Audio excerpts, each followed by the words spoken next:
Stand by to launch FanStream Sports. 3, 2, 1.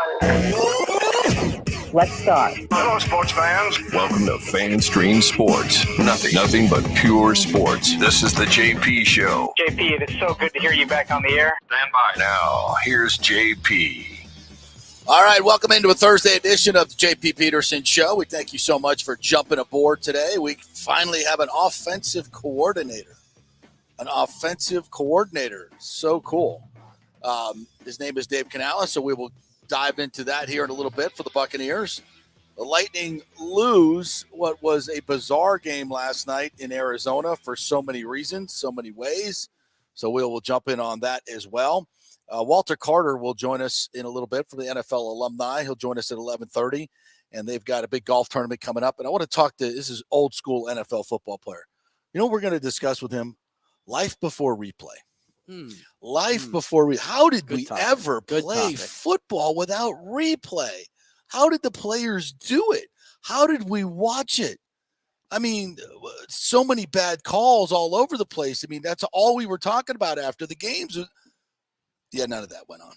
So we'll talk about what life was like before replay. And again, Walter's a great guy. I played golf with him many times. Really cool guy. So loves to talk football. So we'll get into it with him as well. And of course, you guys can jump aboard the show and with your comments on our YouTube channel. You could do it there or on Facebook, the WATB page on Facebook as well. And always at FanStream JP, Nick Geddes News, and the JP Peterson Show Twitter account. So let's dive right into it. Dave Canales has been named as the new offensive coordinator for the Buccaneers. And I guess the number one thing that everybody wants to know is what's the offense going to look like? Has he ever called plays? The answer to that is no. And what kind of guy is he? So I've never met Dave Canales, and doing my research, I can tell you one thing. This dude is universally loved. Like, you cannot find anybody to say a bad word about Dave Canales anywhere. And I listened to him mic'd up during a practice, which we're going to play here in a little bit. And he's just one of those guys that's super positive, that everybody wants to be around. Great guy, great energy, great young, youthful energy, which I think is something that this team could definitely use. So I think on all those levels, it's great. A good hire. Now, on the other things that really, really, really, really matter, like what's your offense been like since you were a coordinator? Well, he's never been a coordinator. Well, what type of plays would you call sequencing? Well, he's never done it. And you also look at the fact that the Bucs have interviewed, I think, 10 different candidates for this job, and most of the really, really good ones were not interested for obvious reasons.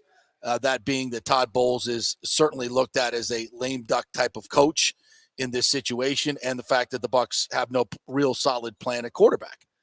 Well, and would you blame anybody that's a prospective OC from shying away from that? Absolutely, 1,000% you would not. So as we kind of said yesterday, and we sit here today kind of saying the same thing, this offseason is certainly not going the way most Bucs fans would like it. There's a long way to go. There's still a draft. There's still free agency. There's a lot to do. There's a lot of players that will be gone from this team. There's a lot of players that need to be added. The Bucs have 24 free agents. But the momentum certainly doesn't seem to be carrying in their favor. This is not a hire where everybody is celebrating it. This is not a hire of someone who has a deep experience in the NFL. I mean, the fact that he's never called plays at any level, high school, junior college where he worked, or college, or the NFL, never called plays. Now, you say, well, there's a first time for everything. Yeah, there is a first time when you're 24, not when you're 41.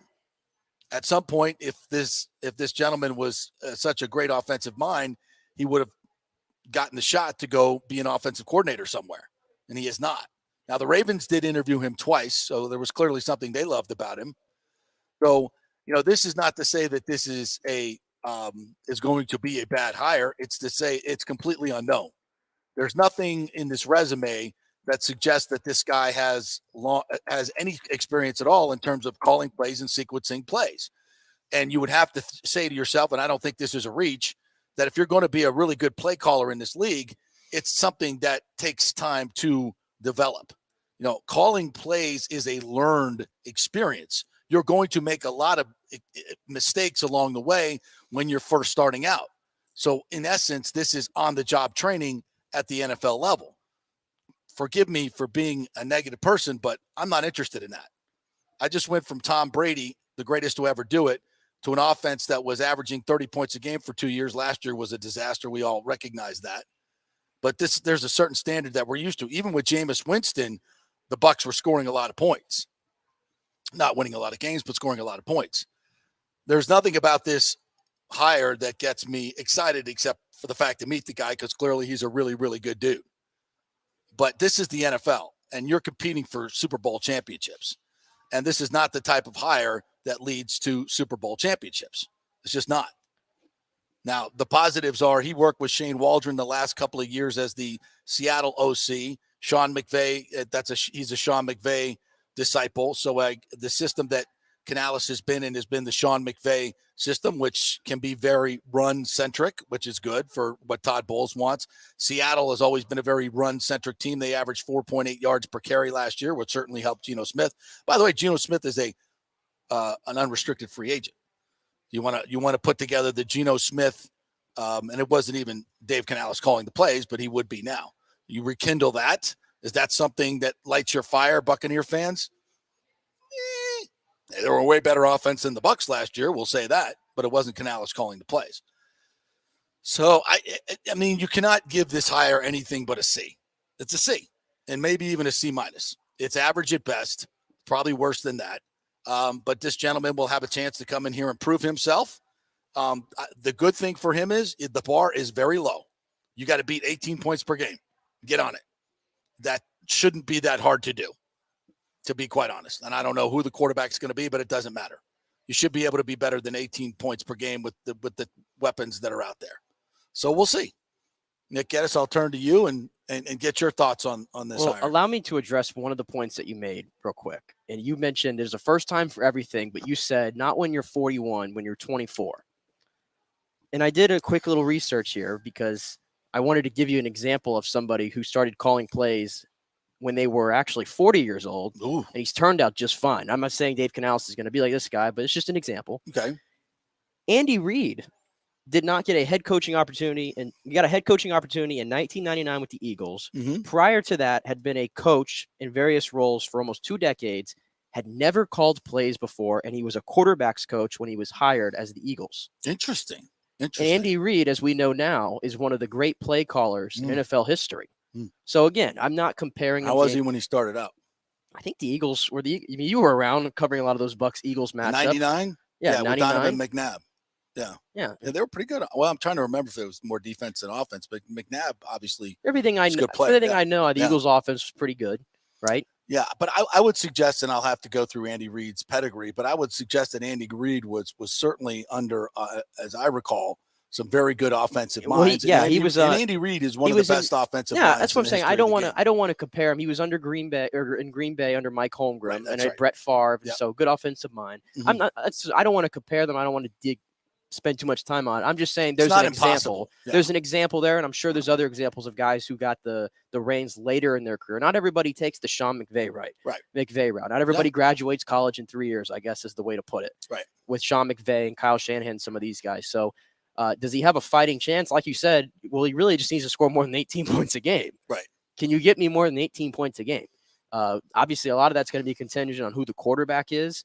That's the thing that I'm kind of curious now that you have an OC in the building, how does this impact what the Bucs want to do in the quarterback market? to me, the line of thinking is clearly this guy worked wonders with a reclamation project, basically, and Geno Smith, who 30. And again, let's temper this guy worked wonders. He was the quarterback's coach, but he wasn't the offensive coordinator. True. He wasn't calling the plays. So by saying he worked wonders, we're saying Shane Waldron had nothing to do with Geno Smith. No, I'm not saying that at all. Yeah, of course. So it's this whole idea that you're on a coaching staff that does a certain thing and you were the one responsible for it. Well, because that's his position. Yeah, I get it. And you say, yeah, he did well.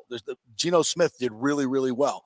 How much of that was Dave Canales? Maybe a lot of it was. Maybe a ton of it was. Well, we don't know. That's how a lot of these hire works. That's right. the reason why Mike Kafka was getting offensive coordinator interviews because of Daniel Jones. Yeah, and not a lot of those work out. There's a reason why the Bucs are very high. I don't know on the Dan inner Pitcher. workings. If I was covering the team or inside that team, you'd be able to know, who was really driving this. And obviously the Bucs interviewed him twice, so they figure he was part of it. Yeah, and listen, I'm not going to come in here and try to BS and say this is an A+ hire and that there's no risk here, because again, there is obviously going to be a risk when you've never called a play in your entire life as a coach. And the fact that he has kind of more of an unconventional kind of startup to getting into coaching, where I believe it was like Division II NIA or something like that before, and then he's a strength coach at USC.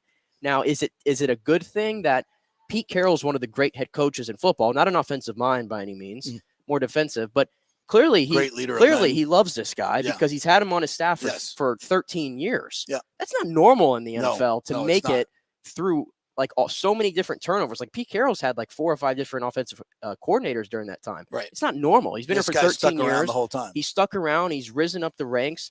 You watch the way he talks and the way he leads, and I guess that's the thing that blew the Bucs away in the interview was the coaching, always coaching, leadership. And he has some energy, which I think this coaching staff desperately kind of needs. Yeah. Is some energy. Maybe these players need some energy kind of thrust back into them a little bit. So I think the intriguing part almost is the unknown, if that makes sense. Yeah. Sometimes there is an intriguing part to the unknown because you never know what could happen. It could be really good, or of course it could fall flat on your face. But I think it's intriguing that they at least got somebody like that rather than a retread. I didn't want to see a retread, somebody who was older and everything and had been around and kind of been fired a lot because he worked at a lot of bad. I didn't want to see that kind of hire. At least there's some intrigue a little bit here. Yeah, well, you don't know what he can do. You don't know. He may be the next Andy Reid. We don't know that. But to me, I'm just trying to be a realist, and I want to be as optimistic as I can about the Buccaneers. But to me, I'll go back to a lot of what I said yesterday is none of this is the way things should come together, right? There should be really good offensive coordinators knocking on your door to want to come join your group, right? And they should have great resumes, and they should have, and listen, I'd take a play caller who's got 5, 6, 10 years in the NFL and has had some good moments and some bad moments, but has done it. There's so much to it, and there's the pressure of it. There's the there's the sequencing of plays, and it's something that you only get really, really good at by getting the reps. And I'm sure maybe at some point this guy will be really, really good at it. Rarely do guys come in and just automatically become great play callers. So how long will it take? How much is this going to be kind of a mesh with the quarterback that they bring in? That's another thing. If they're eyeballing Geno Smith, well, this makes a lot more sense. If they're eyeballing Drew Lock, who was Geno's backup, is that going to get me excited? The Drew Lock, Dave Canales connection? No, that's not going to get me excited. So I guess I'll just take a wait and see attitude. I like the fact that who this guy is as a person, because I think he's an exemplary human being. He's a man of faith. You were telling me Tony Dungy did an interview with him, and that matters to me personally. It may not matter to you, but I think that he's clearly brings a lot of great energy, and I like that. But yeah, I'm just not inspired by that. The whole process doesn't inspire me. Yeah, it just looks like I said yesterday. You kept you kept 3 members of the staff. You fired everybody else. Your head coach became the head coach because the other guy stepped down because maybe the quarterback didn't want him to be the coach. So then you got him who didn't have his staff last year. So he's blaming last year on that. Now he's coming this year. Now he's going to get to hire his staff. Hasn't hired many people, by the way. Now we got the offensive coordinator who's never called plays before. We don't know who the quarterback is. It's a mess. It's a mess. That's all it is. It's a freaking mess. And you look at other places that are competitive in this league, consistency wins. Okay, this is a transition. This is going to be a rebuild. I get it. And, it's a hodgepodge of but let's be honest let's be honest here, though, with Dave Canales.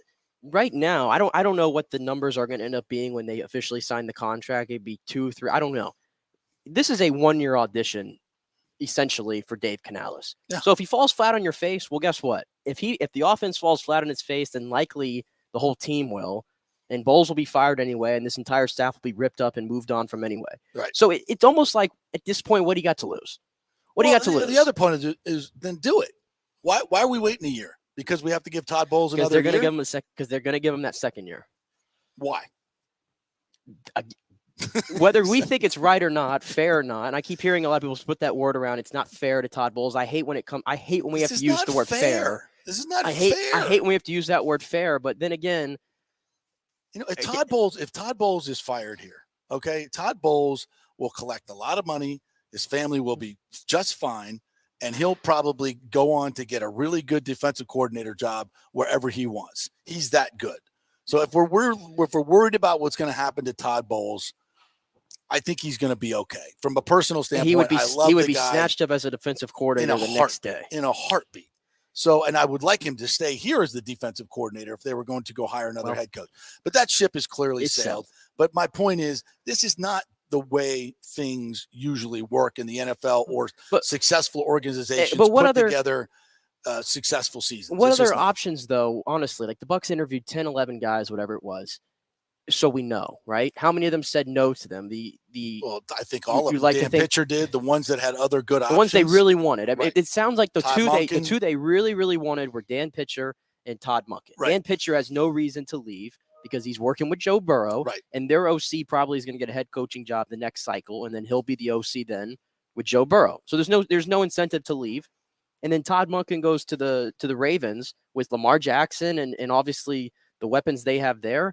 It's a no-brainer for those guys. So we've been saying, though, like, what proven offensive play caller are you going to attract to this job at the moment when you have one quarterback in the building, you have the 19th pick in the draft, and you have no money to go and sign any of these veteran quarterbacks that are out there that have a proven track record of success in the NFL? So you have that's 3 strikes and you're out right there. Right. You don't have much to pitch. So, of course, you were always going to get somebody who's inexperienced. I think that's kind of, and maybe the Bucs weren't aware of that. It seems like they kind of didn't know this was going to happen.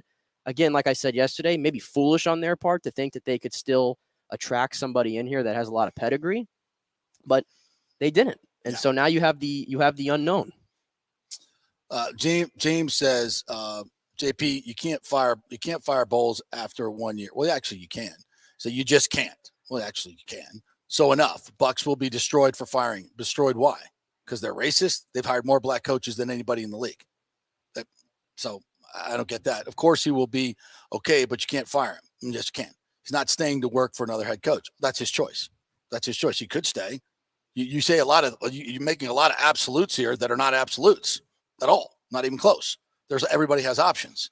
The Glazers have options. It wouldn't even be the most surprising firing that the Glazers have made. No, you could basically say, look, we tried to keep the gang together that we started with, what we won a Super Bowl with. We tried to get it to keep it together, to keep it consistent. It just didn't work out. Yeah. And it's just didn't work. And I could make an argument that this isn't fair to Todd Bowles, what you're doing to him now.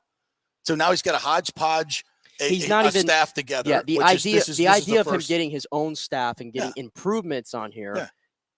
I don't know if you're getting improvements necessarily. You're kind of just getting new voices. Look, I mean, this is a perfect example.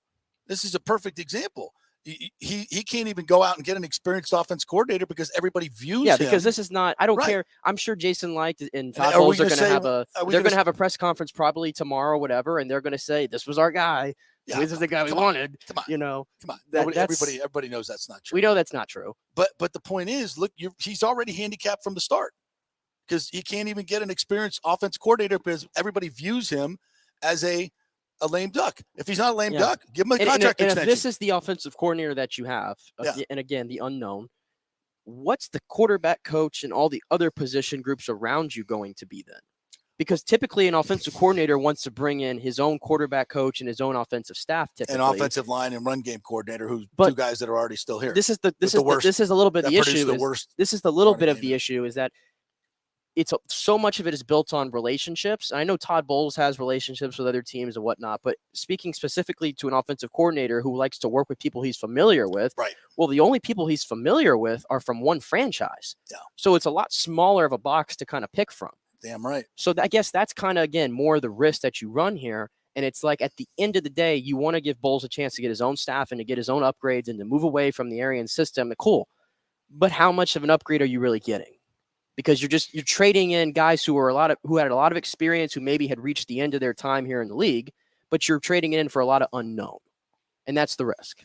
Well, for all the people that are like, oh, you can't fire Todd Bowles after 1 year, look what you've handed him. You want to say, okay, last year he didn't get to pick his staff at all. I thought, look, the staff won a Super Bowl for the most part. That staff. Oh, we said it was like the best case scenario that you could have had. Right. And you had the GOAT at quarterback. I would postulate that most first-year head coaches don't get staffs. And Bruce had said that players like when he handed it to him. Exactly. Now, was it the Super Bowl team? No. There were obviously differences, but it was pretty damn good compared to what most first-year coaches get. Okay, now it's, he didn't get to pick his staff. Next year it's going to be, he was seen as a lame duck. And we can go on and on and on and on with these excuses. I think, and this time has passed now. There are no head coaching candidates out there. There's nothing out there that you could go build a staff with. Your point is good, though. When you hire a head coach, they've been building their staff for years and years. That's how these guys do that. They're like, hey, man, if I get a head coaching job, you're coming with me, right? Yeah, I love you, blah, blah, blah, blah. They do this all the time. So when these staffs are hired, or even like Sean Payton's been putting his staff together for how long? Probably 6 months. Right? He's already talked to everybody that he knows who's going to be available. Hey, don't take a job. If I get a job, I'm bringing you, blah, blah, blah, blah, blah. Yeah. You saw the report yesterday. He's picking guys out of the ESPN booth. He's going that route. Well, I'm sure there are guys that he's coached in 7 years. I'm sure there are guys a lot of the guys that'll be on his staff that he's worked with before. Sure. Yeah. So, and the guys that he's a known commodity to work for, he's going to be good. I'm not going to say every staff member is going to be his first choice, but there'll be a group of them that certainly have a lot of experience that he's worked with or know through the league. That's what you get when you hire a high profile guy like that. Now, obviously your point is great. Dave Canales, has he been working and talking to people like, you're going to be my receivers coach, you're going to be my running back coach? No, because this came out of nowhere for him to be an OC. So now and nobody that he worked around with Seattle, to me, in the right mind, would leave Seattle's situation. Right, exactly. Because right now, Seattle seems like they're better set up for long-term success than the Bucs are. Yeah. I mean, they're ahead of schedule, right? Mm-hmm. They're already ahead of schedule. They nailed the draft. They have a lot of young pieces. And somebody on that staff is looking at Pete Carroll going, okay, how much time does he have longer? Maybe I could be the next guy to relieve Pete Carroll whenever he decides to retire, gets fired, whatever. So I just don't see, again, the relationship that he's built in Seattle, how many of those guys are going to want to, flock with him down over here? Right. Can't see it. Yeah. So, and who's going to be doing the hiring? Is it going to be Canales? Is he going to hire these guys? The receivers coach, the tight ends coach, the running backs coach? Is Todd Bowles going to make those hires? It feels like Bowles has to, though. Typically you would have your offensive coordinator try to get his guys in here. Right. But because there's so not enough experience here, and I don't know how many guys he really knows and has those relations. And I may be underselling that. I don't know. I mean, coaches all talk to each other. Yeah, he's been in the NFL for what, 10 years now? Yeah. 10, 11 years. But also, if you're Todd Bowles, I feel like you were around staff that clearly you were familiar with a lot of those guys, but you decided you didn't want any of them. So don't you kind of want to be a little more hands-on when you're filling out your staff, because your job is on the line? Again, none of this is the usual way teams are built. It's all kind of hodgepodge together, and I don't remember a template that looked like this that was successful. So that's all I'm saying. If I'm the Glazers, and this, as I said, the time has passed, I would have, if you're going to fire most of the staff, fire all the staff and start over and have a head coach who's going to bring in his guys. I mean, Frank Reich's going to do that at Carolina, right? They've got their man. It's just not the way things are done. And it kind of feels like we're just, throwing crap at the wall and hoping that it sticks. And that's what it looks like to me. And I don't think that's a great way to build a franchise. And again, I love Todd Bowles as a defensive coordinator. I love him as a man. It's just the the way we saw him manage the team last year and the lack of accountability and all of those other things that we've talked about ad nauseum tell me that there's enough sample size there that he's not a great head coach. And now let's just be honest. The Glazers are holding him over for one more year till they do blow it all up. All right. So it's for all of you guys that, it's not fair to Todd Bowles, not fair to Todd. Is that fair to Todd Bowles? Yeah, you be the placeholder for another year. We know you're going to fail, and then we'll have a top 5 pick, and then we'll just bring in a new staff, and it'll be okay because we gave you 2 years. That's fair. So whatever. It's you can say fair all you want. All I give a crap about is winning. It's the NFL. I'm not worried about anybody's feelings. I'm not worried about what message it sends. I'm worried about you winning. That's what we're talking about. This is NFL football, folks. This is not, some great societal experiment, all right? This is about winning games. Are you a good head coach? Do you manage the game well? Do you have accountability in your program? Do you have a track record of winning as a head coach? Or do you not? We're moving forward, okay? We're moving forward. Do you have an OC in mind? Can you get an OC? What's the problem? Takes 21 days. The good ones didn't want to be here. Okay, what's the problem? What's going on here? This is not a championship formula that I see. So my prediction right now, and there's a lot to be done. They still got a draft. They got a free agent. They got to hire staff. They got everything to do. At this moment, on this day, February 16th, you look at the Bucs. They've got no quarterback. They've got an offensive coordinator that's never called plays. They got a lame duck head coach. They got lots of holes to fill defensively and offensively. They've got 24 free agents. They got very little salary cap room. What's to be optimistic about? Did you throw in the fact that they were the oldest roster in the NFL? They're the oldest roster and the slowest roster. What's to be optimistic about? Listen, I could sit here and throw, he'll be a play caller for the first time. You always got to call your first play. It's going to be great. Dude, he's a real nice guy. He's a real super dude. Everybody loves him. That's great. Look at his energy. He's a really fun guy. He's a great guy. Going to be great. Got to bring that energy. I could do that. We could do that and it'd be fun and we'll all, be rainbows and unicorns. Yeah. I'm a realist. This looks like a bunch of crap to me.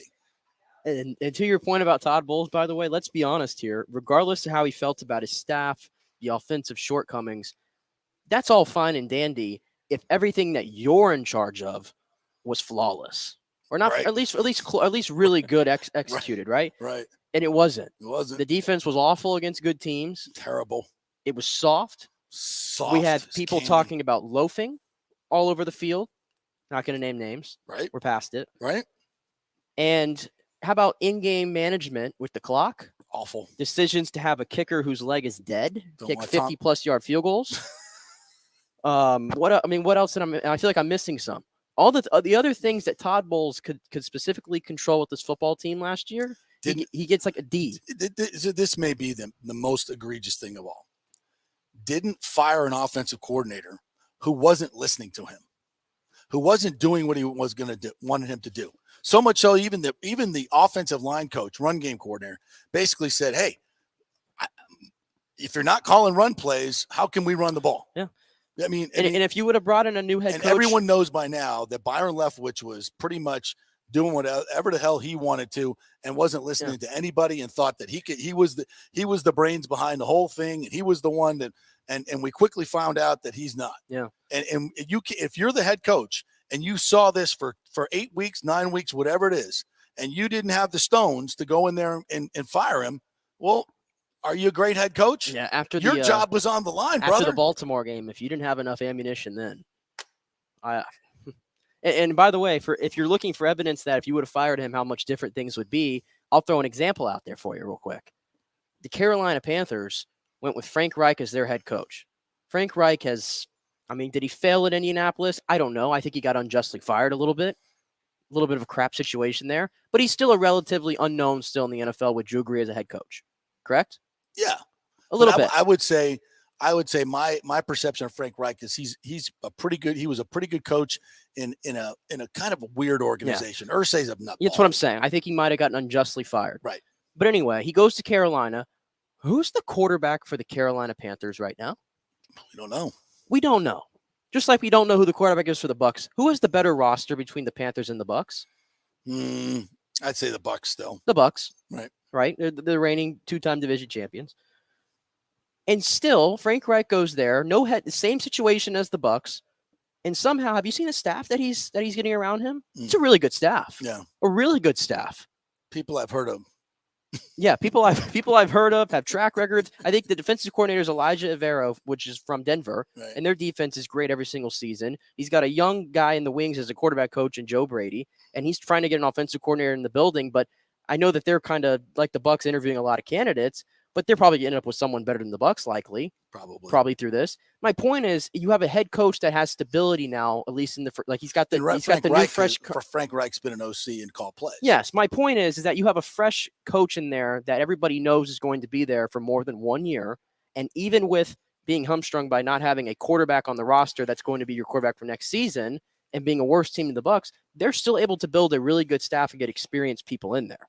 Right. That's to me the difference right there. Whereas you keep Bowles, you know that he's a 1-year lame duck guy, and now nobody wants the job. So to me, that's the parallels right there. And that's in your division, by the way. That's right. And the Bucs had a chance to hire somebody new. They chose not to. Yeah, and so that's and this is a residue of that. Yeah, and that's why I've kind of changed or altered my opinion slightly on this as we get. I think it's this offensive coordinator coach that really kind of woke me up to that. Well, keeping Todd Bowles as the head coach has failed them right now. That has been my point. Is people want to say, well, you can't do that to Todd Bowles. Is what you're doing to him now any better? You're basically putting him out as a sacrificial lamb for 1 year to get his ass kicked and say, see, you're not going to pay him to not coach. So let's keep him around for this year while we rebuild and get our cap back in order. Then we'll fire him and bring a new guy in. I mean, is that a respectful way to treat the man? I don't know. I love Todd Bowles. Again, I love Todd Bowles as a human being. He had his chance last year. He had his opportunity last year. And that team did not perform the way I think it should have. With the roster that they had, they did not perform. And for all those things that we talked about that were under the head coach's purview that he did not do or did not do well. And I even think he slipped as a defensive coordinator because he had these other things to worry about. It just was not. And again, this is not the most horrible thing to say about a human being, that you're not a great NFL head coach. It's a very difficult thing to do. I certainly couldn't do it. You couldn't do it. There's about 20 guys on the planet that can. So to say this is not a horrible dismissal of a man in general. He's done amazing things. He's won Super Bowls. The dude's way more accomplished than I'll ever be. And he's a rich man and will be even richer. So he's okay, folks. He's okay. And we're just talking about football here. People want to get into all this other stuff. I'm going to come on. I can't agree more with this comment here from James. I've been saying this. The person to blame is BA. He should have gone upstairs and not involved himself. Glazers were hoodwinked by BA. My issue with Bowles was how bad Bucs D was this season. So I don't even want him as DC. Now, I don't know about the last part of your statement, but the first part about BA, I have said that. Now, did BA have every right to pick his successor? You can make that argument, right? That the answer was yes. And we said at the time, seamless transition makes sense. Veteran team, don't break anything up. It made sense at the time. It did. But it really did. Again, and I know hindsight's 20/20, and we're playing. You have to play Monday morning quarterback a little bit on this, but it was a failure. And I think Bruce Arians, the people that he put his faith in, it was wrong. It was wrong. Okay. All right. Well, I know how you feel about it, but we can get into this. But why? We're going to blame it on BA. Again, I think a part of it is BA. Do you really, really think in your heart of hearts that Tom Brady decided to come back and Bruce Arians didn't want to coach the GOAT one more year, a guy he won a Super Bowl with 2 years prior? Yeah, that's the part that I left out conveniently. Exactly. You think that was his plan all along? No. Brady wanted Todd Bowles. What started this? Brady wanted Todd Bowles. What started this? Say it. I just said it. Tom Brady. I just said it, but I'm not going to.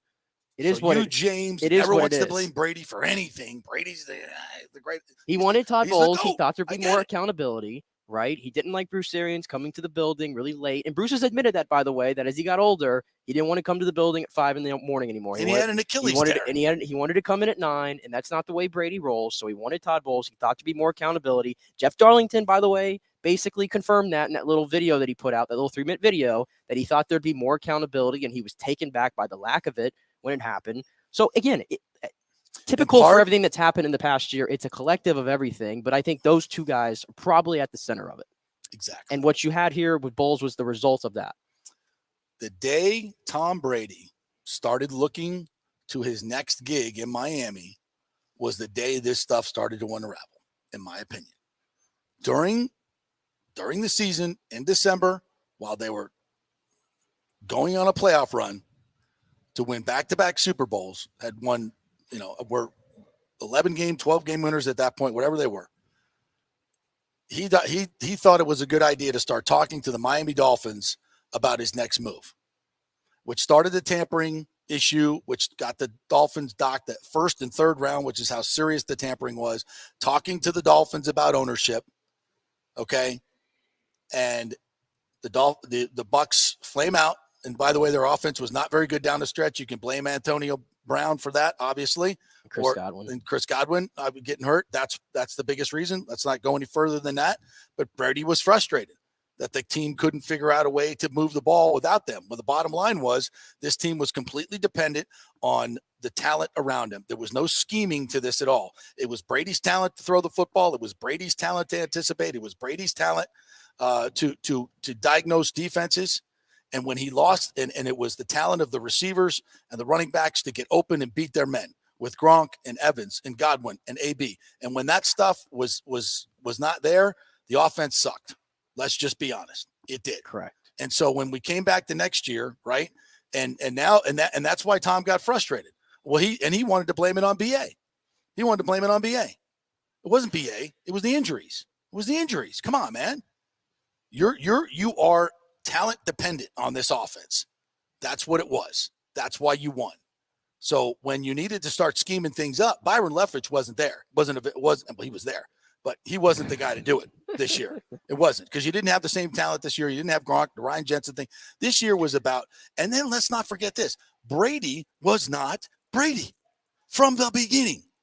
And there's reasons for that. Yes, and they're off-field reasons. So, it's like it was on-the-field reasons. On and off-the-field reasons. That's off-the-field reasons started it. So now you got to get rid of BA. So now BA says, okay, you don't want me around? Fine. Let's let Todd be the coach. Is that what you want? I think there was a difference, in my opinion, on, like, again, I'm not trying to make excuses for Todd Bowles. I'm just simply pointing out, trying to read the tea leaves here. Bruce Arians wrongly thought that Byron Leftwich was an up-and-coming OC that would be a head coach. Right. Incorrect. How do I know that? Because he's got no job right now. Right. Nobody's going after him. I don't even know what his future is going to be. His second in line behind Byron Leftwich, when he would get his head coaching job, was Thad Lewis. If Thad Lewis was so good, two things. Bowles would have fired Byron Leftwich after Baltimore and promoted Thad Lewis as the offensive coordinator. Let's see what this guy has. BA loves him. I love him. Right? So we think. If Thad Lewis was also good, he would have at least been one of the 11 guys who interviewed for this job. Right. I don't know if they interviewed him internally and that counted or not. Because they've made everything public. They didn't make Thad Lewis public. That's so true. I don't even think. So I'm just pointing it out there that everything that BA left to Todd Bowles. And maybe not what Todd Bowles interview him since he was on. It's clearly not the guys that Todd Bowles wanted to go to battle with. Is all I'm saying. And obviously he didn't have time to get a new guys in it. It's just the more I talk about this, again, like this has all been a year's worth of stuff. It's like every move is like connected to what happened, stuff that started a year ago. That's why we keep going back in time and talking about this, not trying to beat a dead horse. It's just it's a unique situation where everything matters to where we are right now. Right, exactly. That's why we're talking about it. And so who's to blame, and who's a good coach and who's not a good coach, and why did this happen and why did this not happen? And I think it all dates back to then. And it's not just Brady's fault, but I think that's when it started. Yeah. And I think the players obviously had to have been aware with this because I've been listening. I've been listening to a lot of guys that have been doing interviews lately. Like Levante David has been doing interviews, William Golston, some of these guys, and they've been asked the question, what went wrong this year?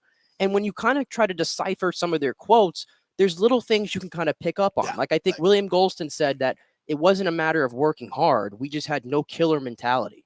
We didn't know when to beat a team down. We just lost it. Like, I just feel like all this stuff that was going on around it, eventually it just weighed on this team. Obviously, the injuries to the O-line didn't help. And it was just way too much, like I said, noise and stuff going on inside, outside the building for this team to possibly succeed. Yeah. And what do? You get 8-10. Yeah. Yeah. And it's sad that that's the way that it had to end. It's sad, but winning in this league, and let's remember this: winning in this league is really hard. You got to have everything working in the same direction. And this is why I pointed this out about this coaching search in this situation. Everything has to be rowing in the right direction. Everything has to fit together. You got 32 teams, right? And everybody's trying to get that, but there's always something that goes wrong. There's an injury, a coach, a this, a that. Somebody takes his uniform off in the middle of the game and leaves. You just never know what's going to happen. But the teams that win, what happened? Everything comes together, right? And it all fits perfectly. Just like the Bucs in 2020. Everything came together. It didn't start that way, but they had the pieces, right? It was a really good up-and-coming defense. Had a lot of good leaders on the team. You were turning the ball over too much. You had great weapons. You bring in a quarterback in, the greatest quarterback ever, who's the ultimate leader, right? And everything just starts to fit together. There's a couple bumps in the road, but then, you find out a little something about yourself at the Chiefs. Now everything is humming. Everything's coming together. You're getting healthy. You got a pretty good, you just get on a run and everything comes together. And before you know it, you're in your own stadium and the confetti's falling down, right? There was no noise that year, right? There was everything just kind of go, oh, wait, we got AB. He's behaving himself. Wow. Everything's coming together, right? And this year was all this, right? Everything was nothing ever came together. Oh, we got a great offensive line. Oh, Ryan Jensen goes down.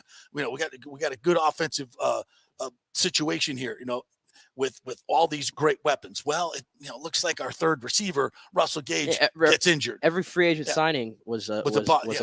Every bust. We count on Kyle Rudolph being, like something close to Gronk. He wasn't even totally cooked. Nothing there. None of those free agents really worked out in that situation. Even Akeem Hicks. Akeem Hicks gets the ones that showed glimpses were all hurt. Like Logan Ryan ended up getting hurt. Right. He was good early on. Right. He faded. Yeah. Who am I missing? Julio Jones. My goodness, every week. Julio Jones just never. Russell Gage got hurt like Jensen. He got hurt like the first few days of camp. And so did Akeem Hicks. Never recovered. So did Akeem Hicks. And the glue guy there that had that killer instinct and held people accountable. It's BA. He wasn't there. We want to just dismiss him. And say, oh, well, it'll be a seamless transition. But when you looked at this team play, it just didn't have that fire. It didn't have that killer mentality. It didn't have that swag. And I think we lost a lot of that with BA. You can say I'm wrong, but the proof is on the table. It is. It's on the table. I'm not going to argue there. I'm not going to argue that there. Also say a lot of that was because of all the other things I just mentioned, those injuries and everything else. But that was also a big part of it. All those things come together is why you were. Yeah, it was a million things. There's no one person you want to. I'm not just blaming Brady, but Brady wasn't Brady. Wasn't even close to him. Not mentally, not physically, nothing. Mentally. Yeah. Even physically, he lost 15 pounds. He wouldn't take. In that sense, I just meant like throwing the football. Still, zip was there. Well, at times, the accuracy on the deep ball wasn't there. It wasn't. He was not as accurate as I've seen him in his career this year. And I don't think anybody can look at the tape and deny that. Brady wasn't Brady. And that's why he's not playing anymore. He knows it as well. So all these things conspired. And that's not to say that Todd Bowles isn't responsible for a lot of it. He was. Game management, lack of accountability, all those things. If he was a killer, dynamic head coach, he might have been able to overcome those things. When a multi-million-dollar company is succeeding, let's say they're making $10 million, and then the next year they make $1 million, right? And they just happen to get a new CEO that year. And they get its new CEO. Who gets the blame? It's the same concept. It's like business. This is business at the end of the day. Firing the vice president of marketing. When you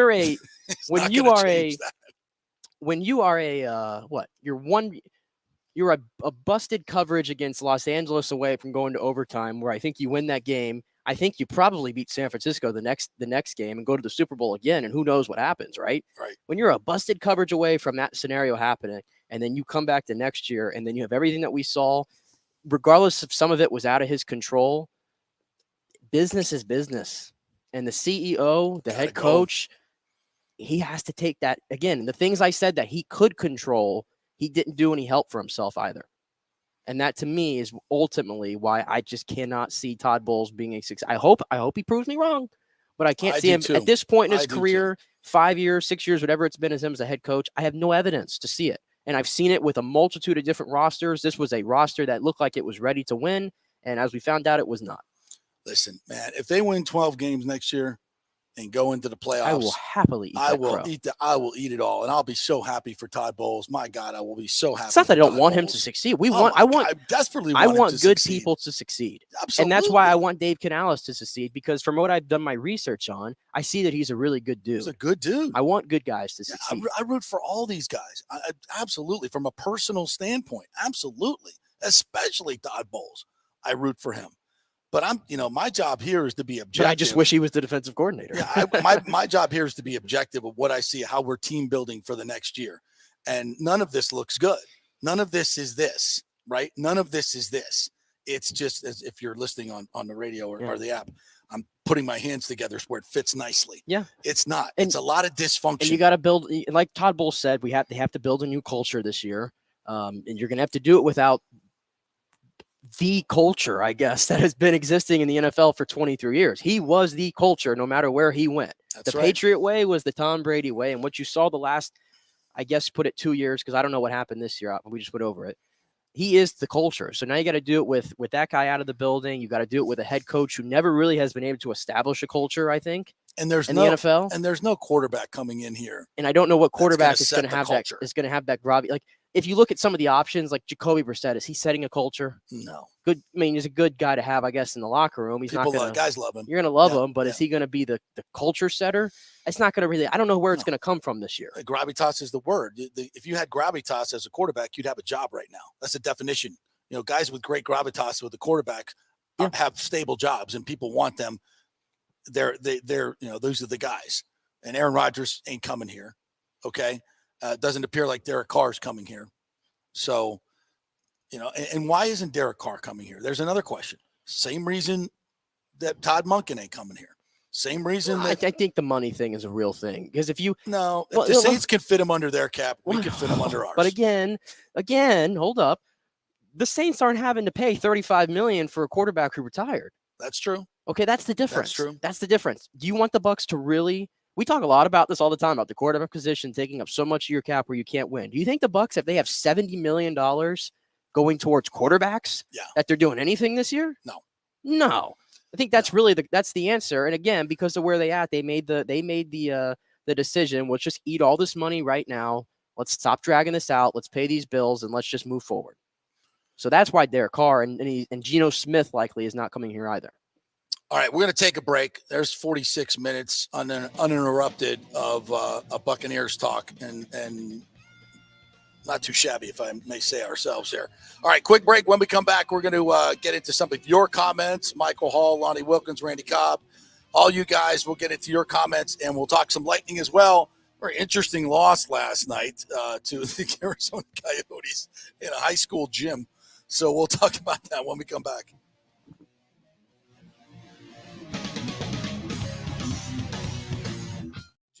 For the Jeeves Law Group. I've known Scott Jeeves for quite some time, and he's just like us, a huge college football fan. He loves his Gators. In fact, he sponsors our Gator Report every Thursday at 11 o'clock with Scott Carter from FloridaGators.com. But he's not just another PI attorney. He is a ferocious advocate for his clients. Scott Jeeves is a board-certified civil trial lawyer and a certified circuit court mediator practicing in Tampa Bay for over 30 years. He is an AV preeminent rated civil trial lawyer and certified circuit court mediator. Folks, these designations are not just given out.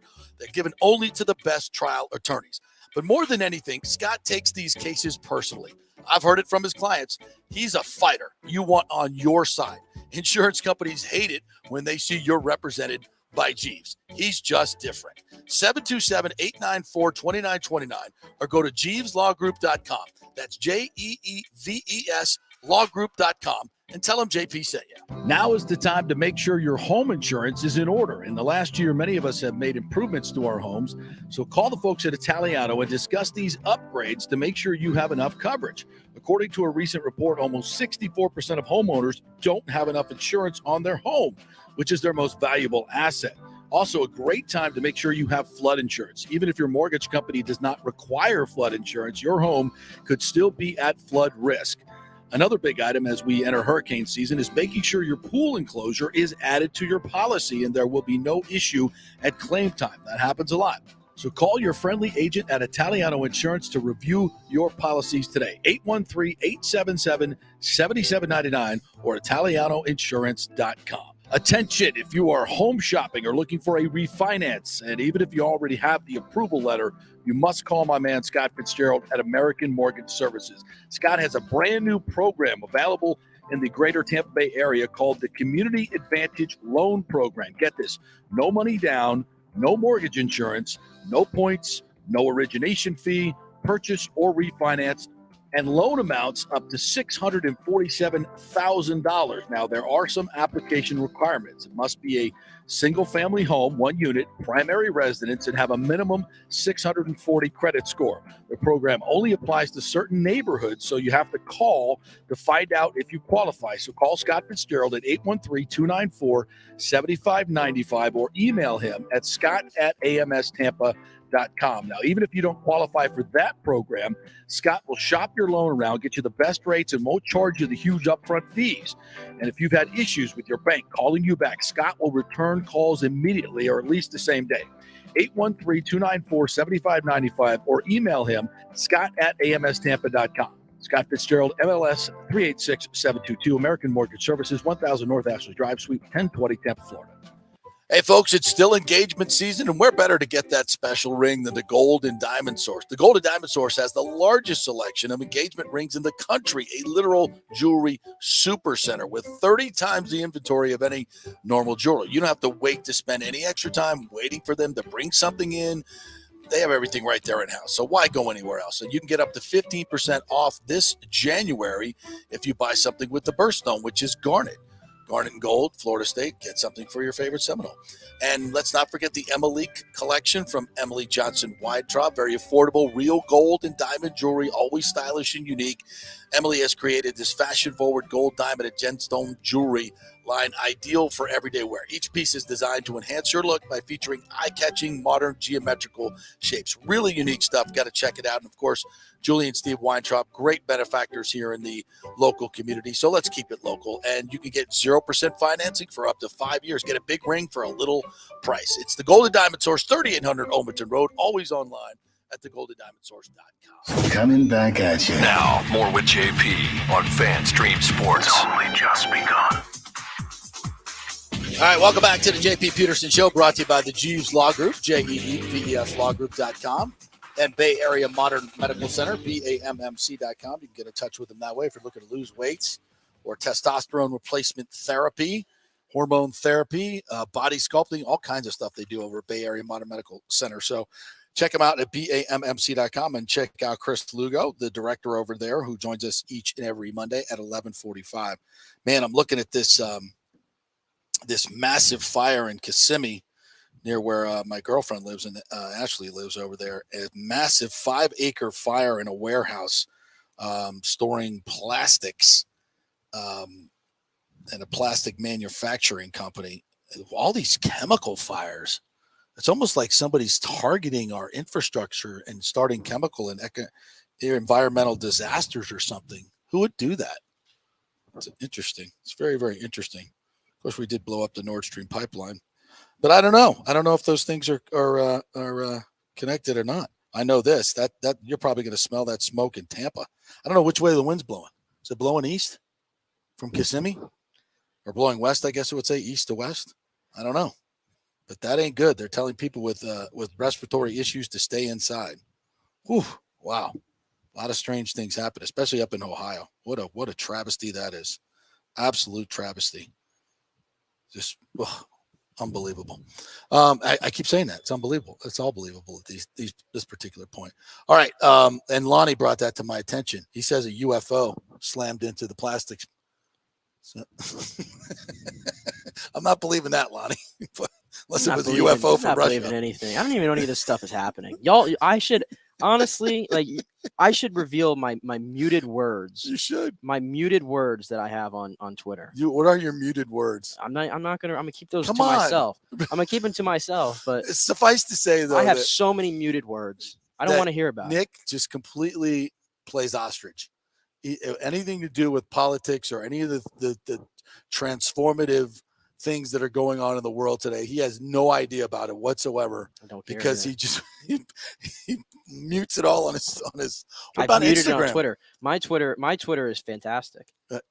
It's all sports. It's all sports. It's all sports and like mid 2000s 90s culture that I love. It's not a bad. That's all we idea. have. It's a great not a idea. bad I'm idea. mentally sharper because of it. It's not a bad. Look at this. idea. I'm watching a highlight from FSU in 2016 at a game I was at. It just popped up on my screen. If I had politics not muted, then I'd probably have a Biden speech in front of me or a Trump speech, and I'd hate it. But I get this nice little moment that I get to revisit. Look at this little girl right here celebrating because Pokey Wilson had a touchdown. Those are the things that I get on my Twitter. I don't know what's on your Twitter, but these are the things that I get on my Twitter. I can't argue with it. The things that are on my Twitter just make me anxious and make me crazy. So you're 100% right. I mean, look at Lottie. Of course, lose your freedom in your country, but Lottie. at least you'll have the trop is actually a unicorn UFO. Twitter. What the trop is a UFO? It kind of looks like it. I think that's what was shot down over Lake Huron. I think that's what happened. We shot something down over Lake Huron. News to me. News to me. That we still don't know. We still can't identify.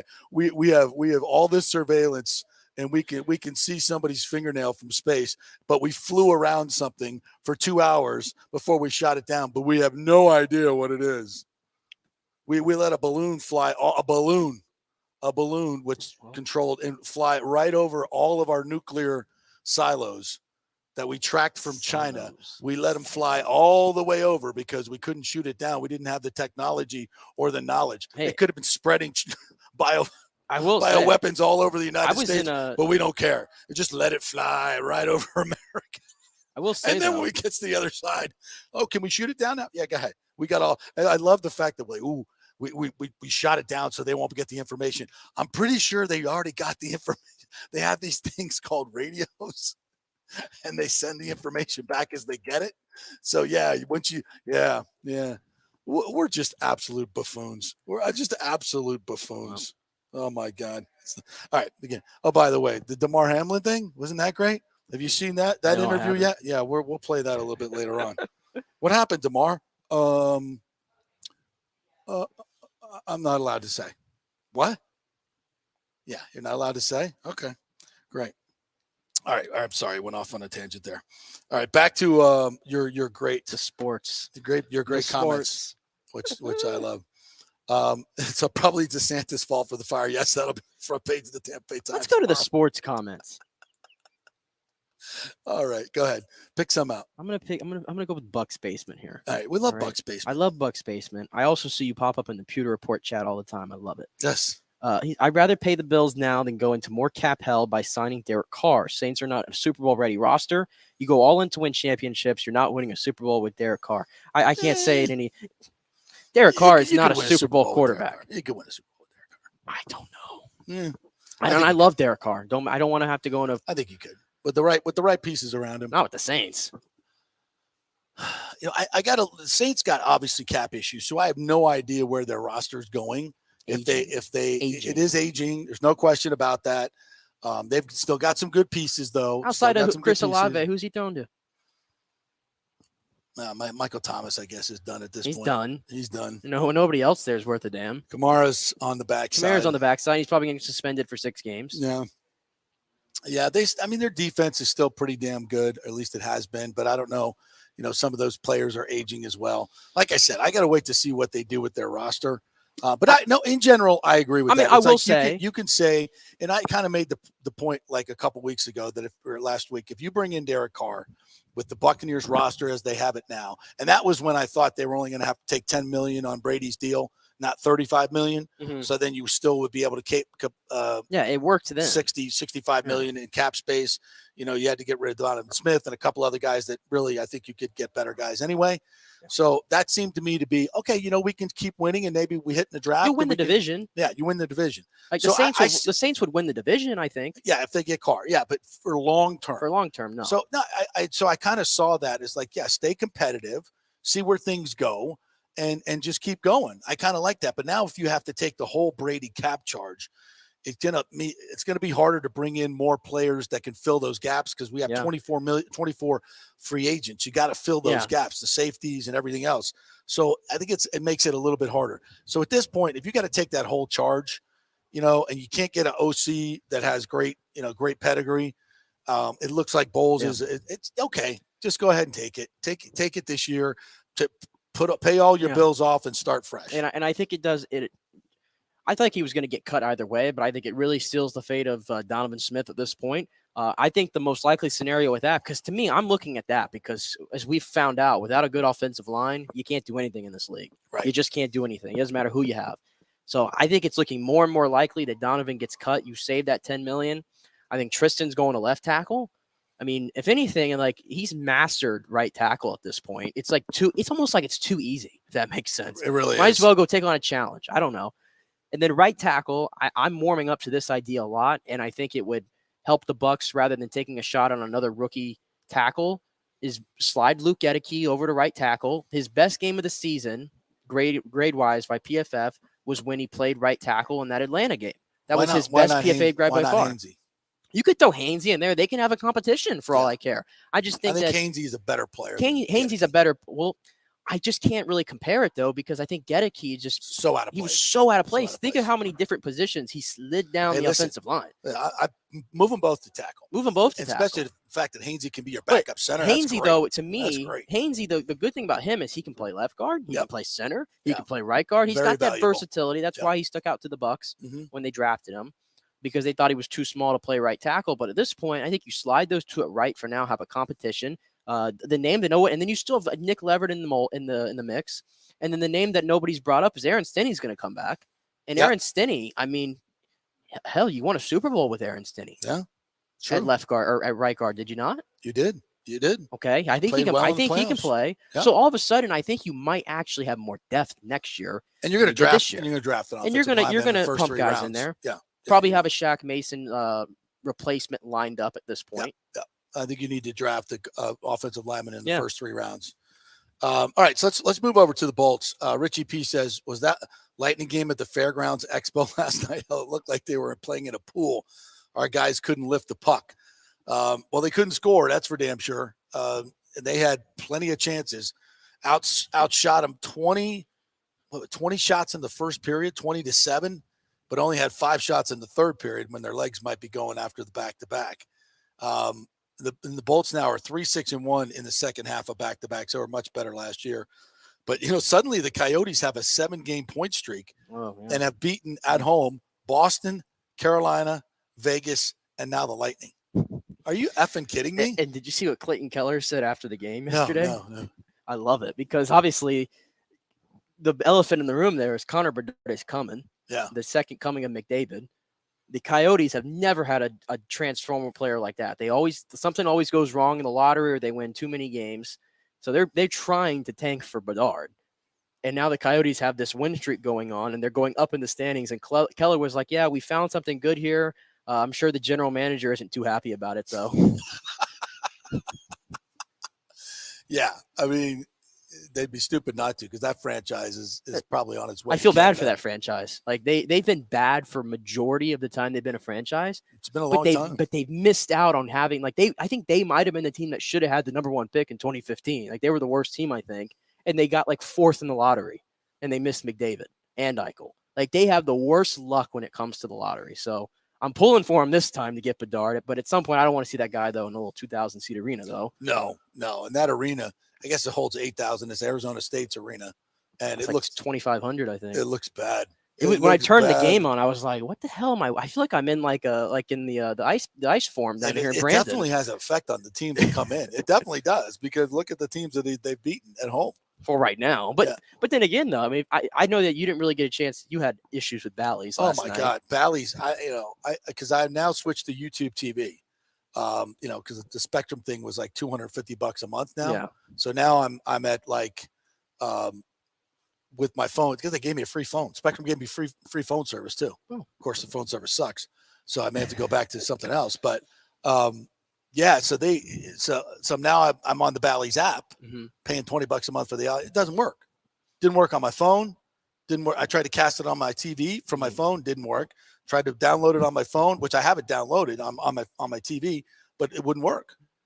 It just wouldn't work. Out last night. Yeah, I couldn't even watch a freaking game. Well, I'll tell you this. I mean, regardless of the fact they So lost, I watched the game, highlights though. I watched 10 minutes of highlights. That's good. Of nobody scoring, which was nice. I've never seen a hockey game like this. I've never seen a team have such like an offensive onslaught on one. Then like Arizona hardly had the puck. Yeah. For about 55 of the 60 minutes. Yeah. Like there was at some point in the third period where the Lightning seemed to lose their legs a little bit. Now they didn't get in until 3:00 in the morning last night. And Cooper even admitted that after the game that you could see there was a moment where we just kind of lost it. Yeah. And Arizona Third started period. getting chances, Yeah. third period. But Brian Elliott stood on his head last night. Clearly deserved a better result. But this kid, Connor Ingram, former Lightning draft pick, who we just said, see ya, we don't need you, obviously. Yeah. And he was motivated last night to go. But it was just, even when they beat him, it's like Cooch hits a post late in the game, like a few seconds left. 3 seconds left. 3 seconds left, he hits the post. Yeah. And Cooch, I mean, the frustration. Cooch just missed some open I nets. thought lately. Cooch was going to pull the old break at the stick there over the kneecap or something last Yeah, night. he's missed some open nets lately. Because right now he hasn't been able to put I mean, he scored the night prior, but still though, frustrating night for him. 47 shots, you can't get one in. Even the one they scored in the shootout. Did you see the goal that Stamkos scored in the shootout? His patented move where he comes and shoots it across. It hits off the top of Ingram and it looks like he saved it and it floats over him and just falls into the net. Even that wasn't easy last night for the Lightning. But it's like they played exceptional. Yeah, they played fine. And those are, you talk about a guy stealing a game. Connor Ingram stole the game. That's all there is to it. Good for him. At Mullet Arena. Mullet Arena. Arena. I don't know. Dave Randorf said last night on Twitter that he highly recommends you going to see a game there. Why? He loved the intimacy of it. Oh, sure. Yeah.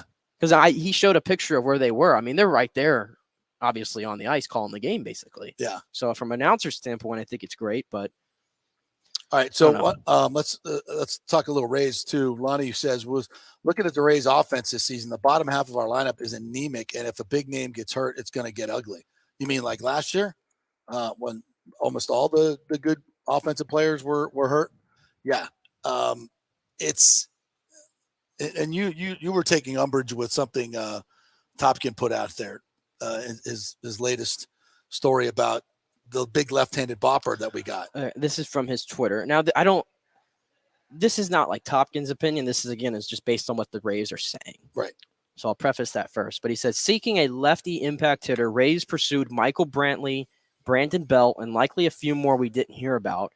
But what if missing out, they had that guy all along? Josh Lowe is confident he can step up, and here's why. And then he puts the article. And I had to check my timestamps here because I think this article was written in 2022 of February. I think it was. But it's February 2023. I can confirm new quotes and everything from the Rays and Josh Lowe. But again, if that's that to me, I don't want to go down that whole cliche of the whole insanity thing. But seriously, though, if we're going to put our faith in Josh Lowe, figuring this all out after it was such a disaster last year, and that's the only solution that you have. It'd be one thing if you had brought in somebody else and then simultaneously you want to see what Josh Lowe can do.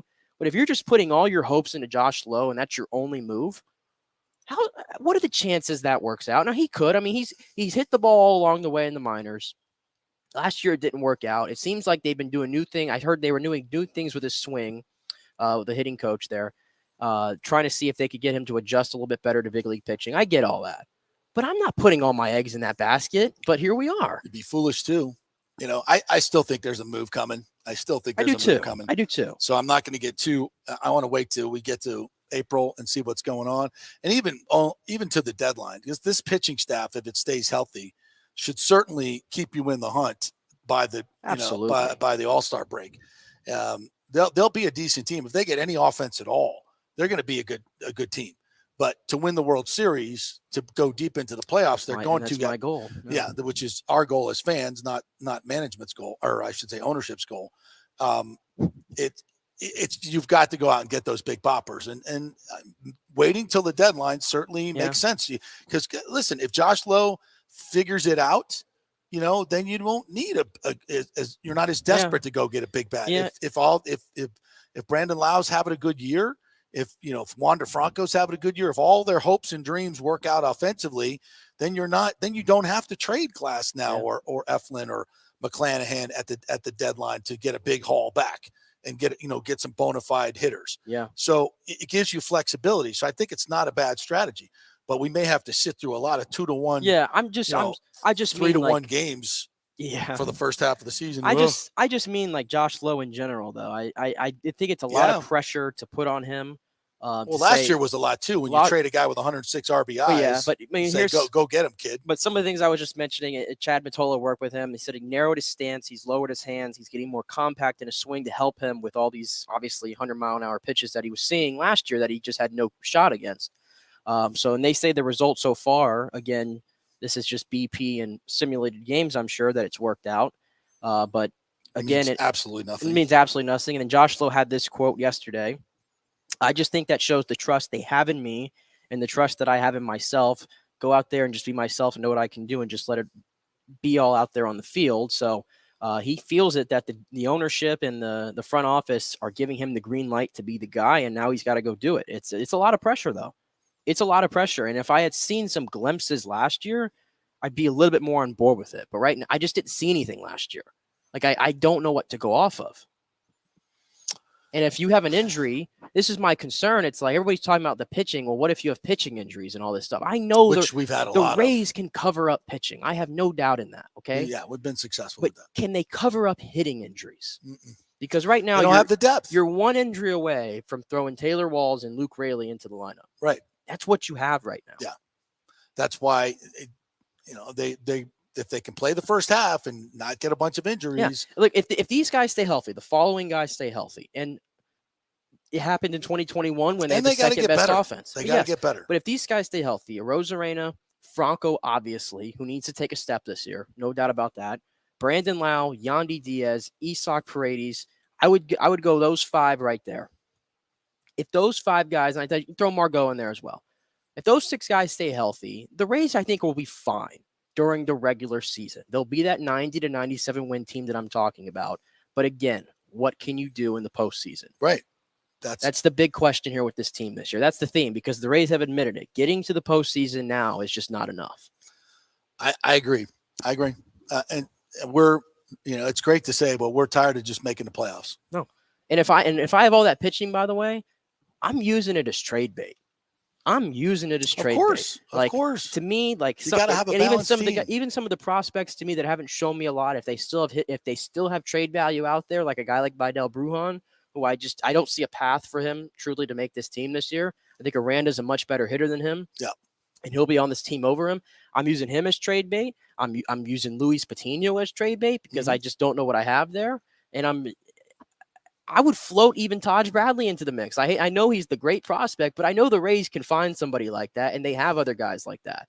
If it means getting a big hitter in this lineup at some point, I'm floating them all in there. If you trade if you trade Glass now, you're going to get back a bona fide power hitter. I think you're going to damage your rotation, though. Well, yeah, you will. The Rays will manage it, yes, but I just think Glasnow, I think he's the ace. He is the ace. I think he is the ace. But McClanahan's also an ace. He is, but why not have two aces? It's great, but if you have two aces and no hitters, you can't win. You got to have balance. You got to be able to score some runs in the postseason. And that's and that's why I say Glasnow is more apt to be traded, because his $25 million salary next year, and the fact that he'll bring back more. He'll bring back a bona fide major league power hitter and a really good pitching prospect. I think Bradley would actually bring back more. Taj Bradley? Than Glasnow? Given the injury history with Glasnow and the age? You're out of your I don't mind. think I am. No. The big fish in this league. I don't think I am. Big fish in this league look for, and Glasnow at $25 million is a steal.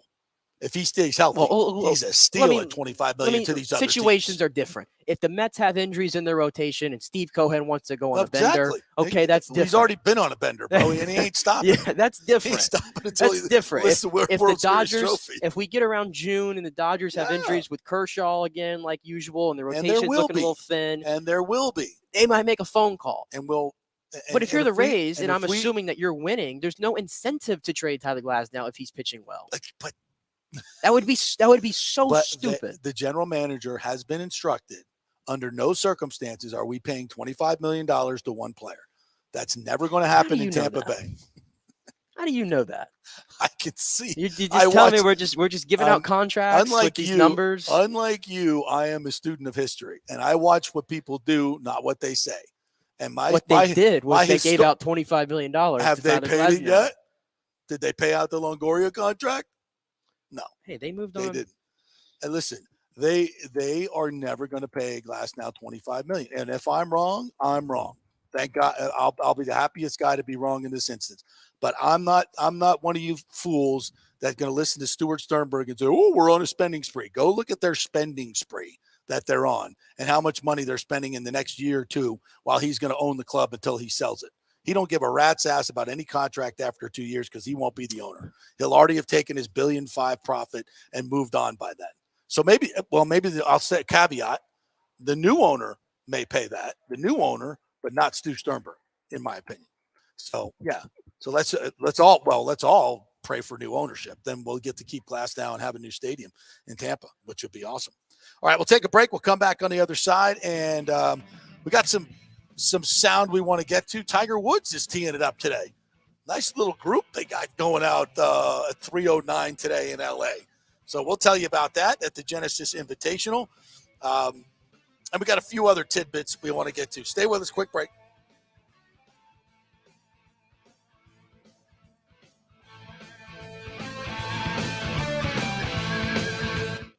Was your car totaled in an accident? Did your insurance company use Kelley Blue Book or NADA to appraise the value of your car? Chances are they didn't, and you got shorted maybe thousands of dollars.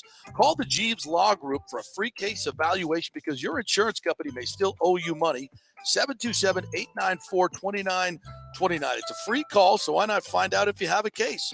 Insurance companies have been running this scam for a while, and most folks don't know if they've been shorted. Trust me. Scott Jeeves is a different kind of attorney, the kind insurance companies hate to go up against. He could recover thousands of dollars, so why not call 727-894-2929 or go to JeevesLawGroup.com. That's JEEVES lawgroup.com and tell them JP sent you. JP here for Emerging Investigations, Tampa Bay's premier investigation agency. Do you suspect your spouse is cheating or involved in a divorce, that your spouse is hiding money, an ex-employee or current employee with suspicious behavior? Is there a criminal matter you need help with? If you need information you can count on, using the professionals at Emerging Investigations is a slam dunk. Emerging Investigations is a licensed and insured private investigation agency, family-owned. Emerging is your ideal resource to secure evidence and validation, allowing you to make informed decisions in life's biggest matters. Led by industry executive Brian D'Antonio, Emerging possesses the experience and resources to get needed results. Emerging Investigations maintains an excellent reputation as a premier investigation agency. They are known for results. You're not just hiring a PI, but an organized, dedicated team using state-of-the-art technology. Their proven investigative methods produce crucial information used in criminal cases, insurance fraud, and personal injury claims.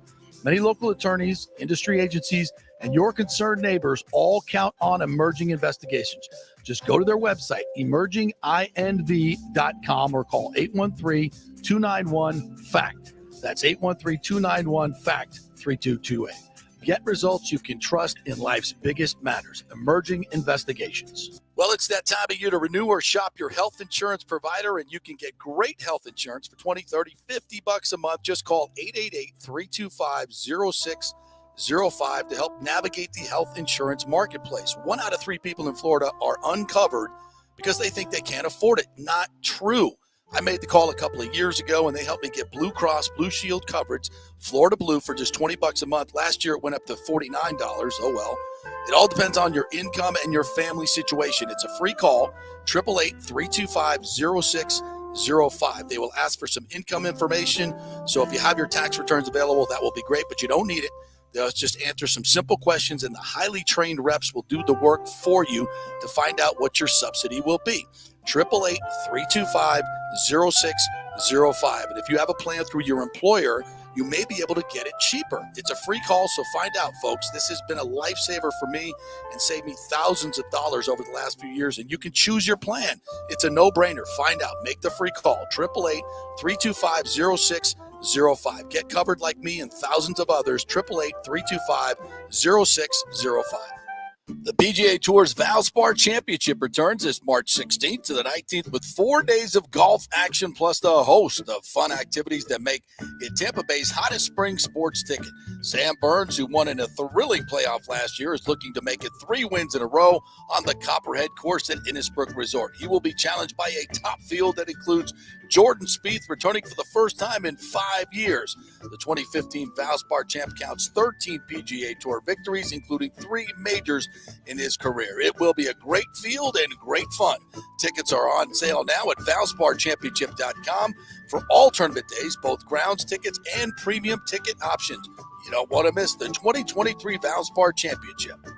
JP here for Italiano Insurance. If you've started a side hustle during COVID and the business has grown, well, you need business insurance, because if you get sued, you could lose all your personal wealth if you're not properly protected. That's right. Your home, your savings, everything could go. So get protected now. Call the great agents at Italiano Insurance, 813-877-7799, and a real human will answer the phone and get you protected. If you haven't shopped your business insurance in a while, you could be overpaying by thousands. One customer had their golf buddy handling his business insurance, then called Italiano to shop it around, and they saved him $26,000 a year.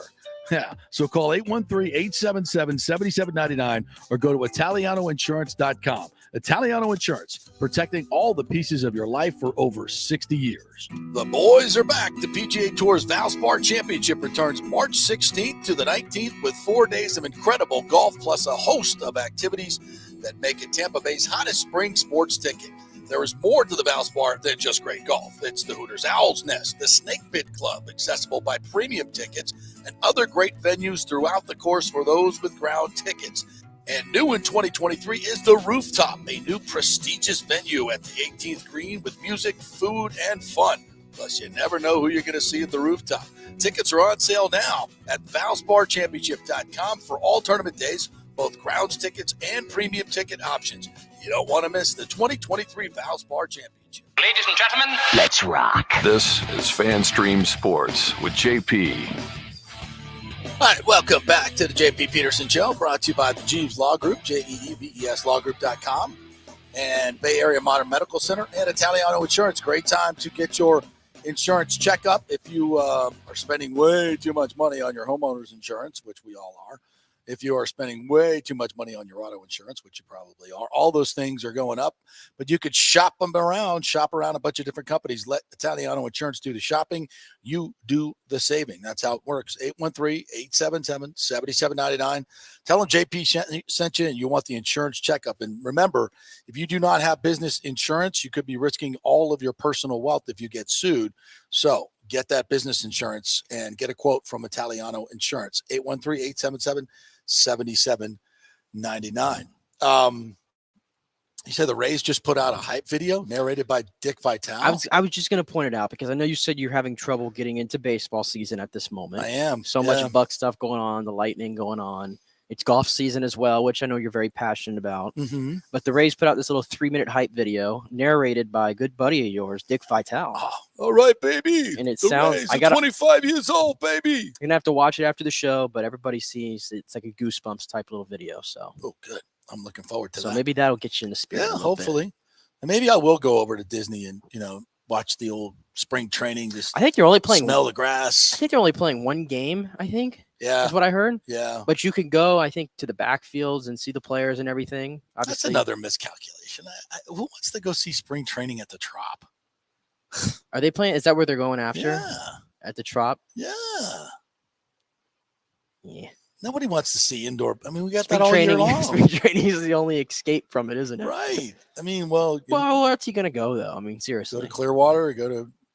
Well, other teams play there, JP. I know. That's what I'm saying. Go watch the Rays when they go to Clearwater. Go watch them when they go to Dunedin and all the other beautiful outdoor stadiums. But they have a beautiful outdoor stadium at Disney. Maybe there's conflicts. Maybe they have other things going on at Disney. Who knows? But I damn sure not going to see a spring training game at Tropicana Field. By the way, somebody else asked me if I'm going to Rays Fan Fest this weekend.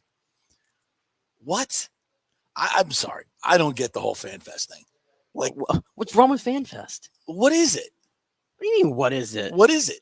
It's I don't know. It's like a way to get you hyped for the season. I don't Yeah, know. but You what meet do they- some of the players. You get merch. You get to be on the field. All those different things. I think those things are still cool. I'm jaded, a jaded old journalist, I guess, when it comes to that. No, it's like, so they don't, if I'm not mistaken, like last year you had to pay for the autographs. You got to pay for the autographs or something. Some of the players show up, some of them don't. They have symposiums with the broadcasters, which I guess is great, but we can hear them at other times. I mean, it's a beautiful weekend. This is the best week. I mean, this is the best weather of the year that we have. You can get out to the beaches and go play golf and do all these beautiful, go to markets and stuff outside. I'm going to go inside and talk about baseball. Just talk about it. Walk around with all the Rays fans. They're gonna have a big charity yard sale, which is usually very popular. Unique items. I like the outdoor yard game sales. used jerseys, helmets, bats, and other memorabilia, all priced at $5 each. All proceeds benefit the Rays Baseball Foundation. Oh, that's nice. And the Rowdy Soccer Fund. You stooge over there. No, that's nice. Rays infielder Brandon Lowe and his wife Madison will host a baseball and softball clinic as part of their Lau's Legends program. Oh, that sounds nice. Look at that. You can get a little hitting lesson from Brandon Lowe. That's nice. Yeah. We're going to have a lot of the Rowdy's head coach and some of the players are going to be there as well. It seems like it's almost like a dual thing there. Ooh. A little bit. And obviously there's going to be, where did it say? 75 current and former Major League players and coaches at various autograph stations, on-stage entertainment for adults and children, and, of course, the charity yard sale and more. Let me ask you this: the 25-year anniversary. We're gonna have a Fred McGriff night, a Wade Boggs night. We're gonna bring back. We're gonna have an old timers game this year. That would be fun. Two comments here that you might like from that'd be fun from Lonnie. The first one, I'm definitely not going to Race Fan. Lonnie said, "JP, there is a Stu dunk tank." I'm in. And then Lonnie, oh my God, that's custom made for you. I'm gonna have to take a stem cell shot in the shoulder just to be able to throw 75,000 balls. Anyway. Sorry, sir. There's a line. Can you? No, I'm not moving. Lonnie, Stu would probably make it. If you heard me yesterday, Stu would probably make it so the thing doesn't work. If you heard me yesterday, even if you hit it dead square, it wouldn't drop him. He could just make money on sitting there. Oh my God, we've made it not even 24 hours. I said this at the end of the show yesterday. I'd be like, "Can you take the screen off and we just throw it at him? Can we?" Oh my God! I'm kidding. Are you promoting violence on this show? I'm kidding. I mean, you dropped 2 F-bombs yesterday. Now you're in violence. What did I say at the end of yesterday's show? I said, wasn't a ball. The theme I wanted to throw this a year, rotten tomato. The 3 this year was mending fences with the Rays. That was my one goal for you for the next 7 months. Is let's mend some fences. Let's be nice. I love the team. Let's be cordial. I love Kevin Cash. I love the players. I love. But here the you fans. are. You're crapping on the fan fest. You want to throw tomato at the owner. I just like what. So okay, we got a yard sale, and 75. Is Glasnow going to be there? I don't know. They didn't specify. It says 75 current and former Major League. Maybe some Tampa legends will be there. In years past, it's not been the A team. Let's just put it that way. So yeah, if y'all look forward to it. Hey, reach out to Fred McGriff and see if he's going to be out. You get to meet Trisha. Oh, okay, now wait a second. All right, now we're, yeah. Well, and all the broadcasters, we love listening to them, but I can listen to them another time. I'm just saying, it's a beautiful day. I don't really want to spend it indoors. It's only for 4 hours. 11 to 3. I hope y'all free parking for the event. Here you go. Here's all the players. I got the whole entire team. I got the names right here. Okay. Notables: Jason Adam. You can meet the highest paid player in Rays baseball history, Zach Eflin. Pete Fairbanks, How about this trio? Wander Franco, Tyler Glasnow, Shane McClanahan, Drew Rasmussen, Jeffrey Springs, Randy Arozarena. All right. The Lowe and so they're going to have everybody there? Lowe and the Lau. Yeah, they're going to have it looks like the entire team's going to be here. Beautiful. All right. I think it's cool. That's great. That's great. Can you see him at a game when you go to a game? Yeah. If you want to walk down there. Yeah. Okay. Like Race Fangio. Yeah. All right. Well, that should be fun. That should be fun. What else did I want to talk? Oh, Tiger Woods. Let's go listen to a little Tiger, shall we? Tiger tees off today. First time he's played, on the PGA Tour in 7 months. It's cold in California. Yesterday, he couldn't even finish his round. But he did walk up the 55 steps to the scorer's table from the 18th green, which was great. So he won't take a cart, even though he could. So Tiger's going to put himself out there and see how he plays this week at the Genesis. I did not know this. He's had 14 starts at the Genesis. How many wins do you think he has there?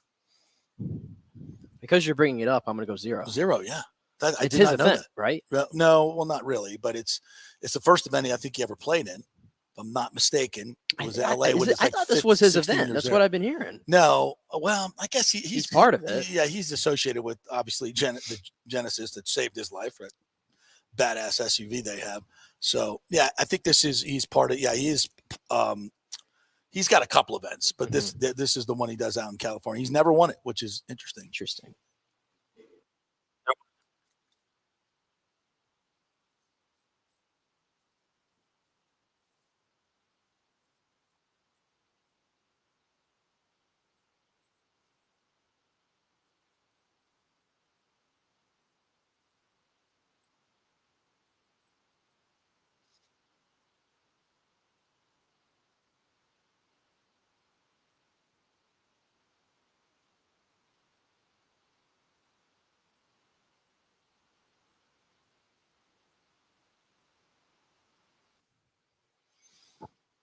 Wow, he's serious. He's serious about the dub. He has this ability, maybe more so than any other athlete, to make me believe. Yeah, of course. He's 47 years old. He's got no incentive to be playing out here. Like, the odds are he's not gonna be anywhere near the leaderboard. He might flirt with it maybe early on, right?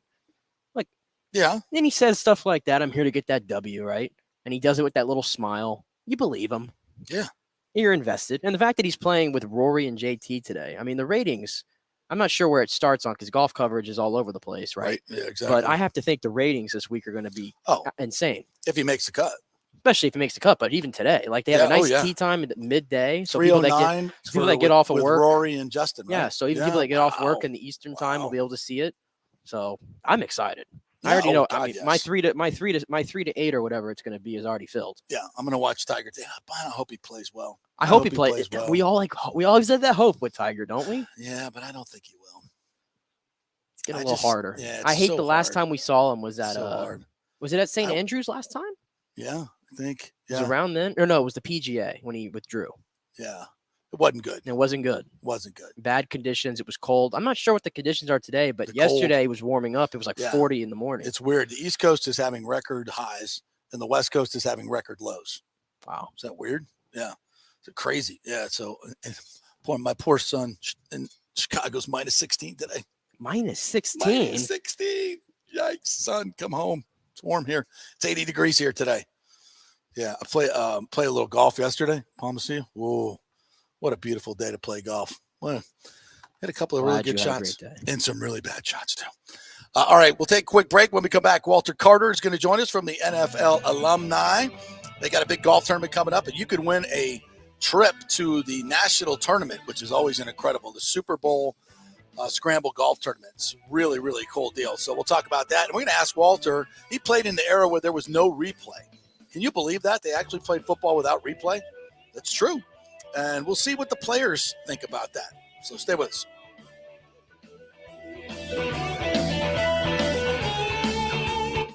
Time to make sure your home insurance is in order. In the last year, many of us have made improvements to our homes. So call the folks at Italiano and discuss these upgrades to make sure you have enough coverage. According to a recent report, almost 64% of homeowners don't have enough insurance on their home, which is their most valuable asset. Also, a great time to make sure you have flood insurance. Even if your mortgage company does not require flood insurance, your home could still be at flood risk.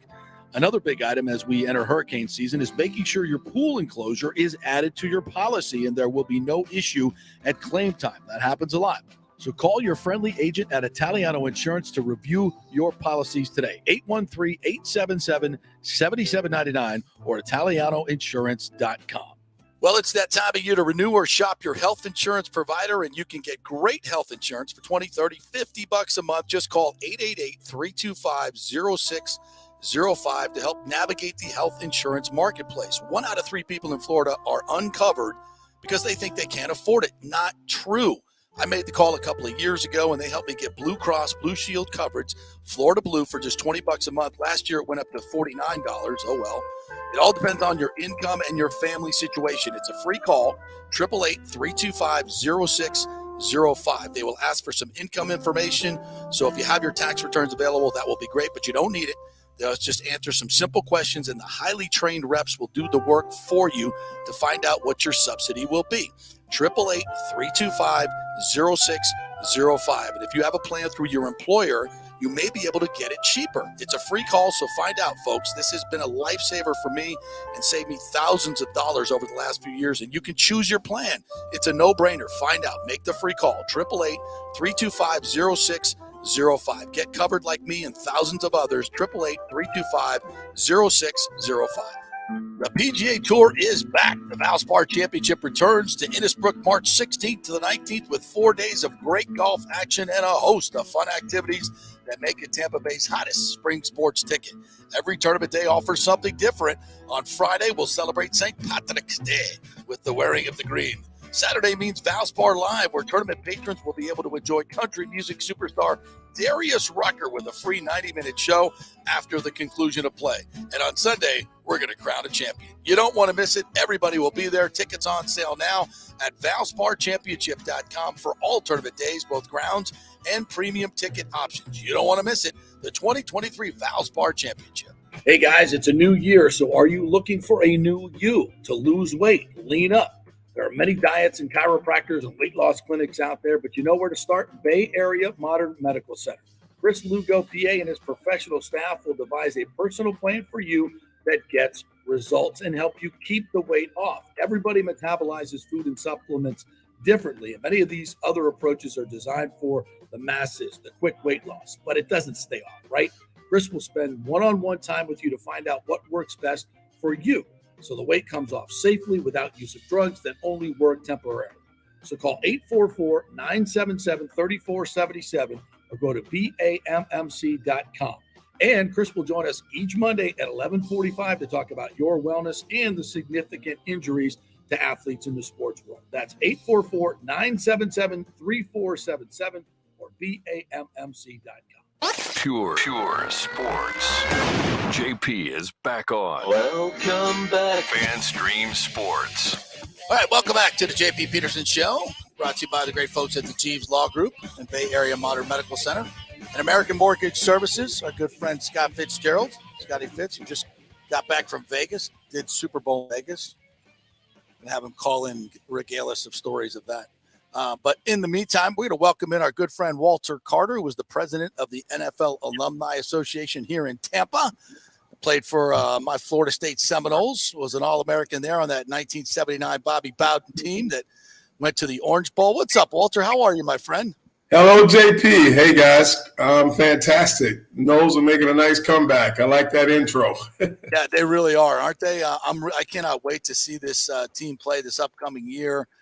Some preseason polls have them at number 6. I mean, my goodness, we lost to Jacksonville State less than a year ago, I think, or year and a half ago, and now we're number 6. I'm all about it, though. Mike Norvell's doing a great job, don't you think? He reminds me of the great one, Bobby Bowden. He's got that kind of mindset. You know, I was watching the game this weekend, and I still remember one play. You may remember that. In all these years, I've never saw that play. When the punt returner on one side, opposite of where the ball was going, called for a fair catch, and everybody, well, he was throwing his hand up, and everybody ran that way, and then they caught the ball on that side. I think you can only get away with it once, but had we had the kind of publicity and type of big game performance. That would have been a punt Ruski of today's times. If it you remember, it really was. Yeah, it really was. That was. I said, did they just do that? Yes, they did. That was. I like his ingenuity, and I don't know what kind of NIL deal we got going or what he's selling in Tallahassee, but to bring guys back like Jared Verse who are projected to go in the first round and get Jordan Travis back and get everybody back for the season. We're doing something right, Walter. I love it. I love it. 100%. And don't think Oklahoma did not come down here. We were at that game, and that 6-6 team, you could tell what that coach said. You could feel what those players felt. They were coming in here to show the country that they're a better team, which they were.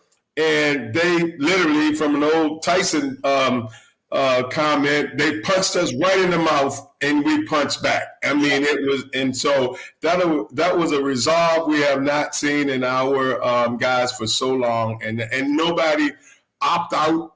Everybody played as a team, and it's just great to be in the conversation. Top 10 for sure. I've heard 4, 6. I mean, none of it matters until the end.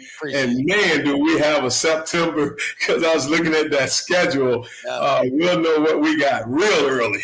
Yeah, no question about it. LSU, Clemson. Yeah, it's going to be early on. Those are big games. And I totally agree with you about the fight in this team. There's so many times I was at the opener against LSU in New Orleans. There's so many times that they had times to quit, and just it got punched in the mouth, and they kept getting up. And all year long, it was the same thing. So that says something special about the character of this team and the coaching staff. So I'm looking forward to it, as I am your golf tournament, which you guys have coming up. So tell us about the world famous NFL alumni golf tournament and what happens when you win and all that good stuff. Thank you so much, JP. Yes, I'm the president of the NFL Alumni Association here in Tampa Bay. We have 40 chapters throughout the country, and our fundraiser of the year is coming up March 6th, March 5th and 6th, because we also have a pairings party that at the Art Institute. We have a lot of fun there where you get paired with your group. We got celebrities. We have auction items. We just have a really good time on Sunday night. And then we're playing Monday, March 6th at Carrollwood Country Club. And we're just looking forward to the support. This has been our number one fundraiser. We're doing some fantastic things in the community, primarily focusing on caring for kids. So things that we do are to build, obstacle course for children 12 and under. Going to be outstanding down in the West River project when that ever gets finished. I'm thinking 2024. But we really have a good time. We got a really good group of cheerleaders, really good group of former players and former cheerleaders. And we just need more support teams to come out. I promise you, it's a good time. It's for a good cause, and we just would love anyone to sign up. If you go on our website, which is NFLalumni.org, a lot of people is .com, so sometimes you just got to remember the .org, and you'll see our events. We have all social media outlet, Facebook page, Instagram, all of it. I don't even know all of them, but we have them all, and on our events, and you can sign up. We have you want to talk prices, $1,500 for a foursome, which includes that fabulous dinner and drinks and everything else, and meeting with celebrities on Sunday night at the Art Institute, directly diagonal to the stadium, with the Buccaneers facility in the background. And then we play on a 27-hole course. I think this is kind of important because if you really listen to what I'm saying about a children's obstacle course, one of the things that we've tried to partner with and we will be partnering with, is the military and the veterans. So on those 9 holes that we will not be able to use, we'll also have a group called iGolf for Vets. Oh, nice. And some of the vets are going to be challenged, or some of them will be beginning golfers. and they're just going to play a 9-man scramble, a 9-team scramble. And therefore, they want to be around, and we want them around so that we can always have that unity of these men of honor, both sides, veterans and NFL. Let's see. And so our trip, the winner gets an all-expense-paid trip to the Super Bowl of golf. So this is called a qualifier. Right. So the Super Bowl of golf, we have not selected this year. It's always going to be a nice place. We have our tournament earlier because Florida, March, no brainer. But a lot of the chapters have them a little later in the summer. So, and we have a new CEO. So bottom line, we're just about a month or so away because we're coming out of the Super Bowl. Well, they'll announce where we're going to have that. But it's all expense paid for your team and your celebrity. If I can only, last year, the place was Palm Springs, California. Nice. Fantastic trip. I mean, everything's paid. And our team here in Tampa did come in third. Oh, So, nice. so we are competing. We're out there, and we're always out there gaining attention. And we've had places like Hilton Head, Las Vegas, Hawaii. I mean, these are always going to be great trips. And unfortunately, because we have 40 chapters, sometimes a very nice course, Mission Hills over in Orlando is on that rotation, which to us, how many times have we gone to Orlando? But we just don't know where we're going to be. But generally, it's going to be at a very nice facility, and we'll make sure that we will be okay. Yeah, it'll be fantastic. It always is. TampaBay.NFLalumni.org. Go to the events page. You'll see the flyer there. Has all the information that Walter just mentioned, and you can sign up right there. So it's real easy. And yeah, if you win it, you're going to get an incredible trip going. And just the day itself has been fantastic. I played in it many times. Got all the bunch of great NFL heroes out there like yourself and Barry Smith, and a lot of the Tampa Bay guys join us, Michael Clayton. So it'll be a bunch of fun folks, and Nora Lee and all the cheerleaders are out there from yesteryear as well. It's a great time. The party is great on the Friday night. And then there's the is it on Friday night or is it on? Well, it's on a Sunday, Monday. Monday. Sunday night and then Monday. It's going to be a phenomenal event. So we highly recommend you get your group together. And if you win, you win a big prize. That is a fantastic prize. So Walter, I got to ask you something because I tease this, right? You played football back in the day before replay, right? Before we had replay. And people don't, the kids like my partner here, Nick, don't understand. We actually played football before there was a replay. So, and it was okay, right? You weren't always, I mean, yeah, refs missed calls, but you just kind of went with it. But there wasn't the stoppage of the games, and it wasn't the craziness that kind of goes on with replay sometimes. I'm not saying get rid of it altogether, but just tell me from a player's perspective what it was like playing without replay. It was kind of cool, I'm guessing. Well, you went out, you played the game, you played hard, and you shook the hand at the end of that game, but you didn't rely on the technology. Sometimes, just think about it. I mean, seriously, I've seen, kids who can't add and subtract because the computer is the only way they realize what, certain things are. It's just a sign of the times. Yeah. The communication that we see going on in a lot of parts of our life. I mean, look at what it's done to us, and it's taken a beautiful game that's men playing, and it's kind of turned it into an artificial intelligence. I mean, I still remember the day I was sitting in a bar and I was watching the game, and that was when it first came out, and they turned around and they took that camera and they zoomed it in, and I mean, it couldn't have been a half an inch that the ball went over that goal line, and I said, if they reverse this call or they do that, we done. And I remember them saying what they said, and I go, we done. It's just, I mean, because you just, I don't even remember, JP. You tell me, do you remember the breaking the plane? When we played, I don't remember some guy sticking a ball over top of an imaginary plane and calling it a touchdown. You got that ball in that end zone, that was it. I don't think Jerry Kramer and Bart Starr were worried about breaking a plane when they got over the It's some things are definitely needed because there is the safety of the guys. I understand that. But there are some things that I think, as in most of society today, it just goes too far. Yeah, exactly. Well-intended. Well-intended. The intentions are good. We want to get it right. We don't want to miss it. But to me, it's about the egregious calls. We don't want, now I can remember way back when, and I would like to lean on yourself and Barry Smith. That was the Lane Fenner catch, right? Where there was a catch in the FSU Florida game, and in the newspaper the next day there was a photograph. It showed that he was inbounds or out of bounds. One or the other showed it was a bad call, and they missed it. And it's like, okay, that became famous. But other than that, I can't remember any bungled call that just totally was so famous and so much injustice that we had to ruin the game that we love so much. I just think it needs to be dialed back is my point. And I think the players would be okay with that, right?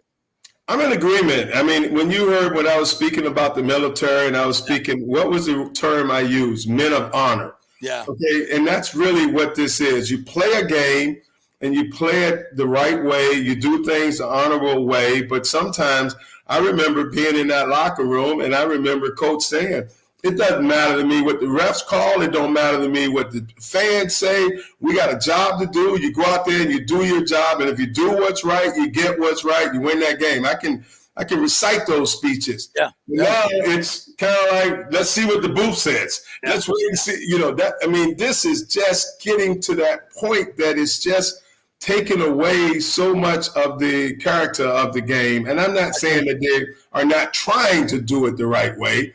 I remember the catch in the Super Bowl, and the guy said exactly what I was thinking at the right time, because I'm thinking that. Oh, he froze. Just getting to the money point, too. Oh, we lost him. I think we lost you, Walter. You still there? Talking about that ball. Yeah, I see. I don't know what happened. Now you're back. It's as we're dogging. No, we're dogging technology. They get us every time when we do that. They're listening to us. As soon as we start getting their technology, they freeze us up. That's what happens. Are you there? I think we lost him. Okay. Yes, I see you now. Okay, you're back. You're back. So you were making the point that in the Super Bowl, the catch. The guy was saying, that's when we lost you, when the guy was about to say exactly what you were thinking about the catch in the Super Bowl. I think we've lost him. All right. Sorry. We lost him. All right. Sorry about that, Walter, but I think we got your point. No question about it. And I think you've grown, all you've known is replay, right? From watching football since you've been alive, right? Yeah. My entire time has been all about replay. And like when you first get into football, I think like the most notable one you hear about is like the tuck rule. Yeah. Right. That was like the first big call that I can recall hearing about when you're growing up is the tuck rule. They replayed that so much when I was a kid. Right. But now it's just, I think my only problem with it is the whole catch rule. Yeah. I honestly, I'm not as big on it as it's just the catch rule. I hate when like there's an amazing catch that happens and rather than awarding the player for it, we have to zoom in at every little micro thing. And we got cameras on the freaking pylons for crying out loud in college and all. It's just too much for me. Yeah. It's just too much for me. He made an amazing catch. I really don't care that the ball, when he hit the ground, moved an inch. I don't care. And I was arguing with somebody the other day and they're like, well, it wasn't a catch. I'm like, that's your definition, not my definition. I think for older people who we had catches before replay, folks. We actually did. People caught the football before replay. And it's like, but it's not a catch. Who's defining the catch? You? By your definition, by Roger Goodell's definition, by this particular ref's definition? That's the whole thing. It's so, to me, it's like if you put 2 feet down and you have the ball and you're starting to, I hate the term football move, and you're starting to move, you've completed the catch. This whole going to the ground thing is the dumbest thing I've ever heard in my life, because obviously when you hit the ground and a guy lands on you or doesn't land on you, the ball's going to move. Yeah, I was conditioned that it was always catch, 1, 2, done. We're done. Right. Everything that happens after that, if it gets knocked out, it's a fumble. If you hold on to it, it's over with. Yeah. Once you secure the catch, and it shouldn't be that hard. It's like 10 people in a bar. Was that a catch? Yeah, it was a catch. All right, let's move on. It's just why confuse things. Yeah, exactly. Why confuse things? I totally agree. So I'm not anti-replay. I'm just anti the way it's developed into this micromanaging of the game and trying to get everything perfect. And it's just not. It's an imperfect science. It's football. It's moving. Don't even start on trying to make everything perfect. That's what the new baseball rules. That's what gets me fired up. Yeah, it's these stupid rules, man. Yeah, let's stay. Do we need one more break? I think we do. Are we done? No, we're done with breaks today. Okay. All right. Yeah. So that's a good. As we look at these new baseball rules, I'm still confused on what we got going. And we'll have Doug Wechter on. I heard him on another show the other day, and he's now for the automated umpires that they're using in minor leagues. And I was against it at first, but now I'm for it. I'm torn on that. I really am. Because like the I guess the old school in me, it's like bad calls are I've always known it's just a part of the game. Yeah. Right. There's just that era of there's been like some really bad calls lately though that I feel like has put me on the fence of it. But at the same time, I don't know how I feel about a computer, because what if the computer gets it wrong? Exactly. Because then who are we going to blame? Right. And there are computer glitches. Computers go down. What happens when the Wi-Fi goes out at the Tribe? I don't know. I don't like that. I saw the bases yesterday. It looks like an extra large pizza box at your local pizzeria. Yeah. It's abnormally large. Here's what I want to know. And it comes down to sometimes, an inch or two or less, sometimes when a guy's getting to the base. So it's 90 feet between bases, right? Mm-hmm. So now is it 89 feet because the bases are bigger? I would think so. Or does the start of the base at first to the start of the base at second base, is that still 90 feet? It's still 90 feet, right?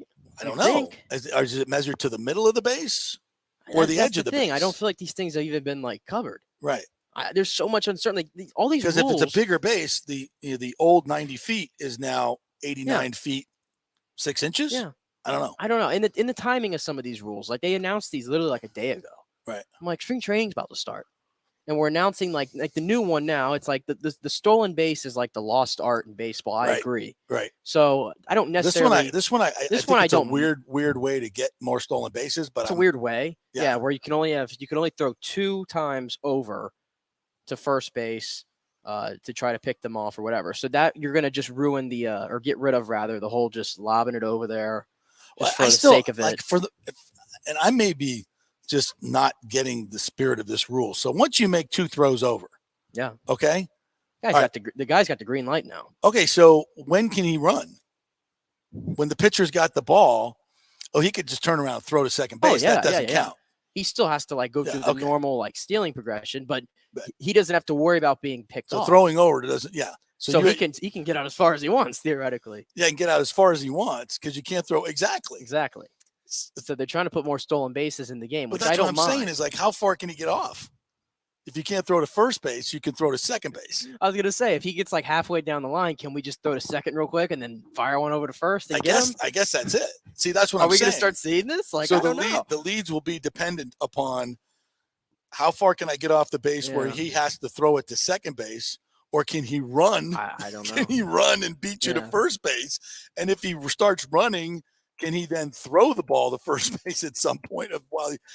None of it makes sense to me. It doesn't. Right? I don't understand. Like, is there more to the rule? Because it's weird to me. Once you get to that second, once you've thrown over twice, like how does it work? Yeah, I don't know. Can the base runner not leave until you make your move to the plate? Here you go. To answer your question there about the distance on the bases. Distance reduced by 3 inches from home to first and home to third, reduced by 4.5 inches from first to second and second to third. So that helps. Does that help the base runner or does that help the catcher? That helps the base runner. So there you go. Dramatically. And they have their numbers here that cite less injuries, whatever. How are there less injuries? I don't know. I feel like it happens once and then everybody freaks out. I don't know. Right, exactly. The usual overreaction. The pitch timers, to me, it's like, I don't know. I mean, you watched a lot of the other guys that used to really like the mental part of baseball. I think that in general, I hate when the mental aspect of baseball gets lost. Like, to me, like the whole like pitchers, batters game, the mental game of playing each other. Like, I'm going to step off now. Like, I don't know. I enjoy those little things. And now they're all just out of the game. The constant They're throwing speeding everything over, up. the constant throwing over and the stepping off. No, I don't. I'm not a big fan of that. But I just don't see how this fixes that. It's like I don't know what is the process once you've what are you allowed to do once you get to the second throw over there? It just does. It's weird to me. So you're not allowed to throw over. But I mean, how far is there anything in there that talks about the throwing over? Mm-mm. Okay, no. Yeah, somebody needs to explain that part to me because I just don't get that. Yeah. Hey, real quick before we sign off for today, a little bit of surprise here. I wasn't expecting this, but the Rays, I guess, have unveiled a inaugural Hall of Fame. Oh, they have for the 25th anniversary, and your boy Wade Boggs is going in to the Rays Hall of Fame. Inaugural Rays Hall of Fame. Wade Boggs is going in. They're going to celebrate him on July 9th. Yay. Okay. There we go. And so Don Zimmer, and Carl Crawford are the 3 inaugural inductees. Cool. And Phil Esposito will join Marty and Vinny. So both of our Lightning Hall of Fame. So both of our teams are doing the what do you call it? The Ring of Honor Hall of Fame. The Ring of Honor Hall of Fame. But this is a little bit surprising because we've been talking about this. Why don't you get more of the alumni and the legends involved a little bit? And here we go.